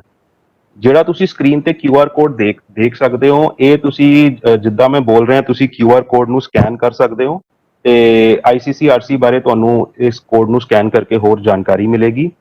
ਪੰਜਾਬ ਦੇ ਵਿੱਚ ਸਾਨੂੰ ਖਾਸ ਕਰਕੇ ਬਹੁਤ ਜ਼ਿਆਦਾ ਇਮੀਗ੍ਰੇਸ਼ਨ ਫਰਾਡ ਦੇਖਣ ਨੂੰ ਮਿਲਦਾ ਹੈ। ਬਹੁਤ ਸਾਰੇ ਜਿਹੜੇ ਏਜੰਟਸ ਨੇ ਉਹ ਪੰਜਾਬ ਦੇ ਵਿੱਚ ਬੱਚਿਆਂ ਨੂੰ ਐਡਵਰਟਾਈਜ਼ ਕਰਕੇ ਭਰੋਸਾ ਦਿਲਾਉਂਦੇ ਨੇ ਕਿ ਉਹਨਾਂ ਨੂੰ ਅਸ਼ੋਰਡ ਵੀਜ਼ਾ ਮਿਲੇਗਾ। ਅਸੀਂ ਸਭ ਤੋਂ ਪਹਿਲਾਂ ਤੁਹਾਨੂੰ ਇਹ ਦੱਸਣਾ ਚਾਹੁੰਦੇ ਹਾਂ ਕਿ ਤੁਸੀਂ ਆਪਣੇ ਆਪ ਨੂੰ ਸੁਰੱਖਿਅਤ ਰੱਖੋ, ਪ੍ਰੋਟੈਕਟਡ ਰੱਖੋ। ਕਿਸੇ ਵੀ ਵੀਜ਼ਾ ਏਜੰਟ ਜਾਂ ਕਿਸੇ ਵੀ ਰਿਪਰੈਜ਼ੈਂਟੇਟਿਵ ਦੀ ਤੁਸੀਂ ਇਹ ਗੱਲ ਕਦੇ ਨਹੀਂ ਮੰਨਣੀ ਜੇ ਉਹ ਕਹਿੰਦੇ ਆ ਕਿ ਉਹ 100% ਗਾਰੰਟੀ ਨਾਲ ਤੁਹਾਨੂੰ ਵੀਜ਼ਾ ਦਿਲਾ ਸਕਦੇ ਆ। ਹਰ ਜਿਹੜੀ ਫਾਈਲ ਹੈਗੀ ਹੈ ਉਹ ਇੱਕ ਇਮੀਗ੍ਰੇਸ਼ਨ ਆਫਿਸਰ ਉਸ ਫਾਈਲ ਦੀ ਮੈਰਿਟਸ ਦੇ ਹਿਸਾਬ ਨਾਲ ਡਿਸਾਈਡ ਕਰਦਾ ਹੈ। ਕੋਈ ਵੀ ਤੁਹਾਨੂੰ ਵੀਜ਼ਾ ਦੇਣ ਦੀ ਅਸ਼ੋਰੈਂਸ ਨਹੀਂ ਦੇ ਸਕਦਾ। ਜੇ ਉਹ ਤੁਹਾਨੂੰ ਇਹ ਅਸ਼ੋਰੈਂਸ ਦਿੰਦੇ ਨੇ ਤੇ ਉਹ ਝੂਠ ਬੋਲ ਰਹੇ ਆ। ਤੁਸੀਂ ਉਹਨਾਂ ਦੀ ਇਸ ਗੱਲ ਤੇ ਵਿਸ਼ਵਾਸ ਨਹੀਂ ਕਰਨਾ ਹੈ। ਦੂਜੀ ਗੱਲ ਇਹ ਹੈ ਕਿ ਤੁਸੀਂ ਆਪਦੀ ਜਿਹੜੀ ਪਰਸਨਲ ਇਨਫੋਰਮੇਸ਼ਨ ਹੈ ਉਹ ਕਦੇ ਵੀ ਅਨਆਥੋਰਾਈਜ਼ਡ ਜਿਹੜੇ ਏਜੰਟਸ ਨੇ ਉਹਨਾਂ ਨਾਲ ਤੁਹਾਨੂੰ ਨਹੀਂ ਸ਼ੇਅਰ ਕਰਨੀ ਚਾਹੀਦੀ। ਦੂਜਾ ਜਿਹੜਾ ਹੈਗਾ ਉਹ ਹੈਗੇ ਹੈ ਵੈਬਸਾਈਟਸ ਰਿਲੇਟਡ ਸਕੈਮਸ, ਤੇ ਤੀਜੇ ਹੈਗੇ ਈਮੇਲ ਰਿਲੇਟਡ ਸਕੈਮਸ। ਬਹੁਤ ਸਾਰੀ ਵੈਬਸਾਈਟਸ ਇਦਾਂ ਦੀ ਨੇ ਜਿਹੜੀ ਦੇਖਣ ਨੂੰ government of Canada the websites ਲੱਗਦੀਆਂ ਨੇ, ਬਟ ਤੁਸੀਂ ਇਸ ਗੱਲ ਦਾ ਧਿਆਨ ਰੱਖਣਾ ਹੈ ਕਿ ਤੁਸੀਂ ਇਸ ਵੈਬਸਾਈਟ ਦੇ ਜਿਹੜੇ ਸਕੈਮਸ ਨੇ ਉਹਨਾਂ ਦਾ ਸ਼ਿਕਾਰ ਨਹੀਂ ਹੋਣਾ। ਈਮੇਲ ਰਾਹੀਂ ਵੀ ਬਹੁਤ ਸਾਰੇ ਸਕੈਮਸ ਹੁੰਦੇ ਨੇ ਜਿਹਦੇ 'ਚ ਤੁਹਾਨੂੰ ਨੌਕਰੀਆਂ ਦੇ ਆਫਰ ਮਿਲਦੇ ਨੇ, ਤੇ ਬਹੁਤ ਸਾਰੀ ਈਮੇਲਸ ਤੁਹਾਨੂੰ ਕਹਿੰਦੇ ਆ ਕਿ ਤੁਸੀਂ ਇਸ ਖਾਤੇ 'ਚ ਇੰਨੇ ਪੈਸੇ ਜਮ੍ਹਾਂ ਕਰਾਓ। ਤੁਸੀਂ ਇਸ ਗੱਲ ਦਾ ਧਿਆਨ ਰੱਖਣਾ ਹੈ ਕਿ IRCC ਤੇ ਗਵਰਨਮੈਂਟ ਆਫ ਕੈਨੇਡਾ ਕਦੇ ਵੀ ਤੁਹਾਨੂੰ ਕਿਸੇ ਹੌਟਮੇਲ ਜਾਂ ਜੀਮੇਲ ਵਰਗੇ ਐਡਰੈਸ ਤੋਂ ਈਮੇਲ ਨਹੀਂ ਕਰੂਗਾ। ਸਾਡੇ ਜਿਹੜੇ ਐਡਰੈਸਿਸ ਨੇ ਉਹ .gc.ca ਜਾਂ canada.ca ਦੇ ਵਿੱਚ ਖਤਮ ਹੁੰਦੇ ਨੇ, ਤੇ ਕੋਈ ਵੀ ਜਿਹੜੀ ਆਫੀਸ਼ੀਅਲ ਈਮੇਲ ਤੁਹਾਨੂੰ ਗਵਰਨਮੈਂਟ ਆਫ ਕੈਨੇਡਾ ਜਾਂ IRCC ਤੋਂ ਆਊਗੀ ਉਹ ਕਿਸੇ ਵੀ ਪ੍ਰਾਈਵੇਟ ਅਕਾਊਂਟ ਦੇ ਵਿੱਚ ਤੁਹਾਨੂੰ ਪੈਸੇ ਜਮ੍ਹਾਂ ਕਰਨ ਲਈ ਨਹੀਂ ਕਹੂਗੀ। ਚੌਥਾ ਜਿਹੜਾ ਹੈਗਾ ਉਹ ਹੈਗੇ ਆ ਟੈਲੀਫੋਨ ਸਕੈਮਸ। ਇਸ ਗੱਲ ਦਾ ਵੀ ਤੁਸੀਂ ਧਿਆਨ ਰੱਖਣਾ ਹੈ ਕਿ IRCC ਜਾਂ ਗਵਰਨਮੈਂਟ ਆਫ ਕੈਨੇਡਾ ਕਦੇ ਵੀ ਤੁਹਾਨੂੰ ਫੋਨ ਤੇ ਕਿਸੇ ਵੀ ਤਰੀਕੇ ਦੇ ਪੈਸਿਆਂ ਵਾਸਤੇ ਰਿਕੁਐਸਟ ਨਹੀਂ ਕਰਦੇ। ਕੋਈ ਵੀ ਰਿਕੁਐਸਟ ਤੁਹਾਨੂੰ ਥਰੂ ਟੈਲੀਫੋਨ ਪੈਸੇ ਜਮ੍ਹਾਂ ਕਰਾਉਣ ਵਾਸਤੇ ਨਹੀਂ ਆਏਗੀ, ਤੇ ਜੇਕਰ ਕਿ ਕੋਈ ਬੰਦਾ ਇਦਾਂ ਤੁਹਾਨੂੰ ਰਿਕੁਐਸਟ ਕਰਦਾ ਹੈ ਉਹ 100% ਇਮੀਗ੍ਰੇਸ਼ਨ ਰਿਲੇਟਡ ਫਰਾਡ ਕਰਨ ਦੀ ਤੁਹਾਡੇ ਨਾਲ ਕੋਸ਼ਿਸ਼ ਕਰ ਰਿਹਾ। ਲਾਸਟ ਜਿਹੜਾ ਹੈਗਾ ਉਹ ਹੈਗਾ ਅਨਆਥੋਰਾਈਜ਼ਡ ਏਜੰਟਸ। ਸਭ ਤੋਂ ਪਹਿਲਾਂ ਅਸੀਂ ਇਹ ਤੁਹਾਨੂੰ ਦੱਸਣਾ ਚਾਹੁੰਦੇ ਹਾਂ ਕਿ ਤੁਹਾਨੂੰ ਆਪਦੀ ਐਪਲੀਕੇਸ਼ਨ ਵਾਸਤੇ ਕਿਸੇ ਵੀ ਰਿਪਰੈਜ਼ੈਂਟੇਟਿਵ ਦੀ ਲੋੜ ਨਹੀਂ ਹੈ। ਤੁਸੀਂ ਐਪਲੀਕੇਸ਼ਨ ਆਪਣੀ ਆਪ ਸਬਮਿਟ ਕਰ ਸਕਦੇ ਹੋ। ਜੇ ਤੁਹਾਨੂੰ ਐਪਲੀਕੇਸ਼ਨ ਵਾਸਤੇ ਮਦਦ ਦੀ ਲੋੜ ਹੈ ਤੇ ਅਸੀਂ ਤੁਹਾਨੂੰ ਇਹ ਸਲਾਹ ਦੇਵਾਂਗੇ ਕਿ ਤੁਸੀਂ ਸਭ ਤੋਂ ਪਹਿਲਾਂ ਇੱਕ ਅਨਪੇਡ ਰਿਪਰੈਜ਼ੈਂਟੇਟਿਵ ਨੂੰ ਅਪਰੋਚ ਕਰੋ। ਅਨਪੇਡ ਰਿਪਰੈਜ਼ੈਂਟੇਟਿਵ ਤੁਹਾਡਾ ਕੋਈ ਫੈਮਿਲੀ ਮੈਂਬਰ ਹੋ ਸਕਦਾ ਹੈ, ਤੁਹਾਡਾ ਕੋਈ ਦੋਸਤ ਹੋ ਸਕਦਾ ਹੈ, ਜਿਹਦੇ ਰਾਹੀਂ ਤੁਸੀਂ ਆਪਣੀ ਐਪਲੀਕੇਸ਼ਨ ਫਾਈਲ ਕਰ ਸਕਦੇ ਹੋ। ਜੇਕਰ ਕਿ ਤੁਸੀਂ ਪੇਡ ਰਿਪਰੈਜ਼ੈਂਟੇਟਿਵ ਦੀ ਮਦਦ ਲੈਂਦੇ ਹੋ ਤਾਂ ਤੁਹਾਨੂੰ ਇਸ ਗੱਲ ਦਾ ਧਿਆਨ ਰੱਖਣਾ ਹੈ ਕਿ ਜਿਹੜਾ ਪੇਡ ਰਿਪਰੈਜ਼ੈਂਟੇਟਿਵ ਉਹੀ ਆਥੋਰਾਈਜ਼ਡ ਹੁੰਦਾ ਹੈ ਜਿਹੜਾ ਕਿ ਕੈਨੇਡਾ ਦੀ ਲਾਅ ਸੁਸਾਇਟੀ ਦਾ ਮੈਂਬਰ ਹੋਵੇ, ਜਾਂ ਕਿਊਬੈਕ ਦੇ ਵਿੱਚ ਚੇਂਬਰ ਆਫ ਨੋਟਰੀਜ਼ ਦਾ ਮੈਂਬਰ ਹੋਵੇ, ਜਾਂ ਕਿ ਉਹ ICCRC ਜਿਹੜਾ immigration consultants Canada regulatory council ਹੈਗੇ ਹੈ ਉਹਦਾ ਮੈਂਬਰ ਹੋਵੇ। ਇਹ ਸਿਰਫ 3 ਕੈਟੇਗਰੀਜ਼ ਦੇ ਜਿਹੜੇ ਰਿਪਰੈਜ਼ੈਂਟੇਟਿਵਸ ਨੇ, ਇਹੀ ਆਥੋਰਾਈਜ਼ਡ ਪੇਡ ਰਿਪਰੈਜ਼ੈਂਟੇਟਿਵਸ ਤੁਹਾਡੀ ਐਪਲੀਕੇਸ਼ਨ ਰਾਹੀਂ ਹੋ ਸਕਦੇ ਆ। ਤੇ ਹੁਣ ਅਸੀਂ ਅੱਗੇ ਵਧਦੇ ਹੋਇਆਂ ਤੁਹਾਨੂੰ ICCRC ਬਾਰੇ ਹੋਰ ਇਨਫੋਰਮੇਸ਼ਨ ਦੇਣ ਵਾਸਤੇ ਸਾਡੇ ਕੋਲ ICCRC ਦੇ 2 ਰਿਪਰੈਜ਼ੈਂਟੇਟਿਵਸ ਨੇ, ਜਗਜੀਤ ਪਾਲ ਸਿੰਘ ਐਂਡ ਨੂਰ ਜਿਨਾ, ਤੇ ਮੈਂ ਉਹਨਾਂ ਨੂੰ ਰਿਕੁਐਸਟ ਕਰੂੰਗਾ ਕਿ ਉਹ ਹੁਣ ਤੁਹਾਨੂੰ ICCRC ਤੇ ਇਮੀਗ੍ਰੇਸ਼ਨ ਫਰਾਡ ਬਾਰੇ ਕੁਝ ਗੱਲਾਂ ਦੱਸਣ।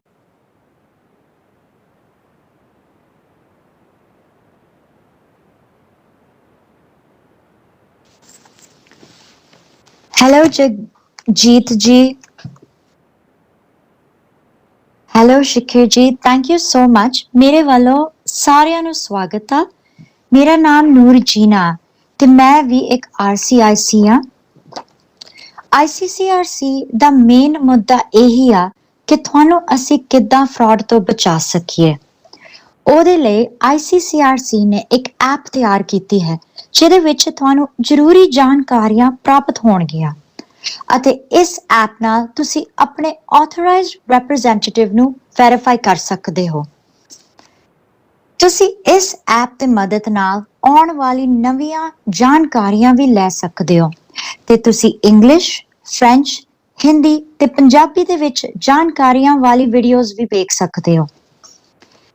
ਇੰਡੀਆ ਦੇ ਵਿੱਚ 62 RCICs ਹੈਗੇ ਆ, ਤੇ ਪੂਰੇ ਦੁਨੀਆ ਦੇ ਵਿੱਚ 1142 RCICs ਹੈਗੇ ਨੇ ਜਿਹੜੇ ਪੰਜਾਬੀ ਭਾਸ਼ਾ ਬੋਲਦੇ ਆ, ਤੇ 1148 ਜਿਹੜੇ ਹਿੰਦੀ ਭਾਸ਼ਾ ਬੋਲਦੇ ਆ, ਤੇ 122 ਜਿਹੜੇ ਗੁਜਰਾਤੀ ਬੋਲਦੇ ਆ।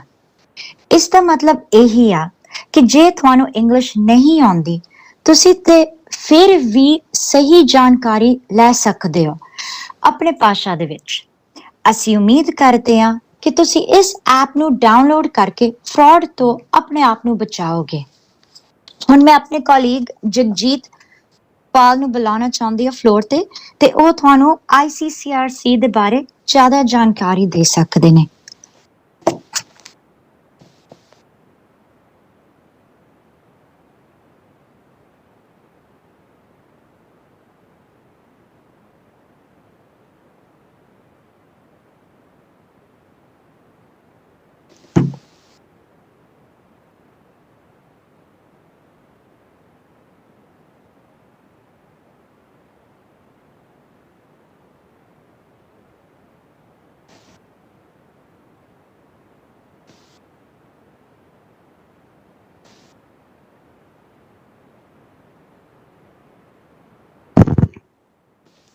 Jagjit, if you are speaking, ਅਸੀਂ ਤੁਹਾਨੂੰ ਨਹੀਂ ਸੁਣ ਸਕਦੇ ਇਸ ਵੇਲੇ।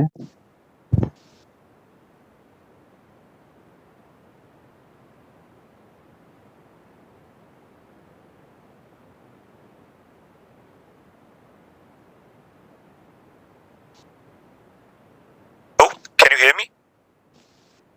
Yes, Jagjeet, we can hear you clear now. Sorry for that. I don't know, something went wrong with this computer. Okay, ਸਭ ਤੋਂ ਪਹਿਲਾਂ ਸਾਰਿਆਂ ਦਾ ਬਹੁਤ ਸਵਾਗਤ ਐਂਡ ਸੌਰੀ ਮੇਰੇ ਕਰਕੇ ਥੋੜਾ ਜਿਹਾ ਟੈਕਨੀਕਲ ਡਿਫਿਕਲਟੀ ਕਰਕੇ ਥੋੜਾ ਟਾਈਮ ਵੇਸਟ ਹੋਇਆ, ਬਟ ਸਭ ਤੋਂ ਜ਼ਿਆਦਾ ਜਿਹੜੀ ਜ਼ਰੂਰੀ ਗੱਲ ਹੈ, ਨੂਰ ਨੇ ਆਲਰੇਡੀ ਤੁਹਾਨੂੰ ਦੱਸੀ ਕਿ ਇੱਕ ਐਪ ਜਿਹੜੀ ਆ ਅੱਜ ਕੱਲ੍ਹ ਸਾਡੇ ਕੋਲ ਸਾਰਿਆਂ ਕੋਲ ਮੋਬਾਈਲ ਹੈਗਾ ਆ।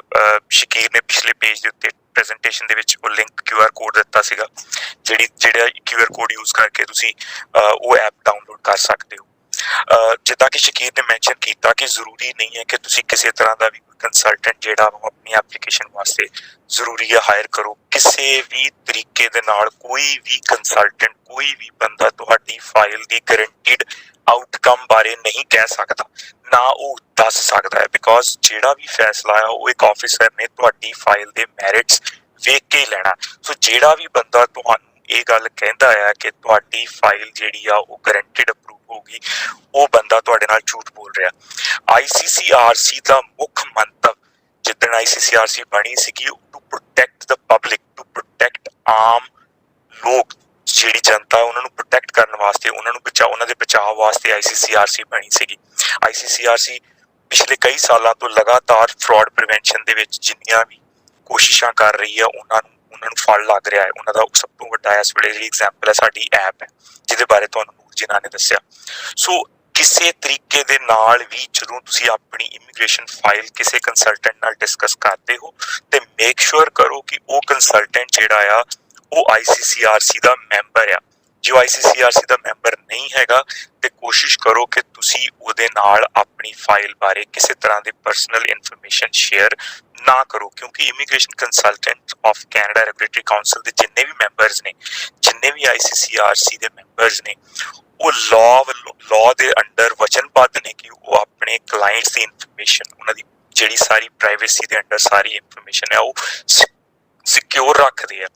ਉਹਨਾਂ ਨੂੰ ਗਵਰਨਮੈਂਟ ਕਿਸੇ ਤਰੀਕੇ ਦੇ ਨਾਲ ਵੀ ਪੀਨਲਾਈਜ਼ ਕਰ ਸਕਦੀ ਜੋ ਗਲਤ ਕੋਈ ਵੀ ਇਨਫੋਰਮੇਸ਼ਨ ਦਿੰਦੇ ਆ ਜਾਂ ਉਹ ਕਿਸੇ ਤਰ੍ਹਾਂ ਦਾ ਵੀ ਫਰਾਡ ਕਿਸੇ ਨਾਲ ਵੀ ਕਰਦੇ ਆ। ਸੋ ਜਦੋਂ ਵੀ ਤੁਸੀਂ ਆਪਣੀ ਇਮੀਗ੍ਰੇਸ਼ਨ ਨਾਲ ਰਿਲੇਟਡ ਕੋਈ ਵੀ ਸਵਾਲ ਹੈ, ਉਹਦੇ ਤੇ ਤੁਸੀਂ ਆਪਣੀ ਐਪ ਡਾਊਨਲੋਡ ਕਰਕੇ ਉਹਦੇ ਤੇ ਜਾ ਕੇ, ਉਹਦੇ ਜਿੱਦਾਂ ਕਿ ਨੂਰ ਨੇ ਦੱਸਿਆ ਕਿ ਉਹ ਕਈ ਭਾਸ਼ਾਵਾਂ ਵਿੱਚ, ਨਾ ਸਿਰਫ ਪੰਜਾਬੀ ਵਿੱਚ, ਗੁਜਰਾਤੀ, ਹਿੰਦੀ ਵਿੱਚ ਵੀ ਹੈ, ਪਰ ਕਦੀ ਜਦੋਂ ਵੀ ਅਸੀਂ ਦੇਖਦੇ ਹਾਂ ਪੰਜਾਬ ਦੀਆਂ ਐਪਲੀਕੇਸ਼ਨਸ ਨੂੰ ਜੇ ਅਸੀਂ ਫਰਾਡ ਨਾਲ ਜੋੜਦੇ ਹਾਂ, ਸਾਡੇ ਅੰਦਰ ਵੀ ਸਾਰਿਆਂ ਦੇ ਅੰਦਰ ਇੱਕ ਝੰਜੋੜਿਆ ਜਾਂਦਾ, ਮਨ ਦੁੱਖ ਲੱਗਦਾ ਕਿ ਇਹ ਫਰਾਡ ਜਿਹੜਾ ਉਹ ਨਹੀਂ ਹੋਣਾ ਚਾਹੀਦਾ।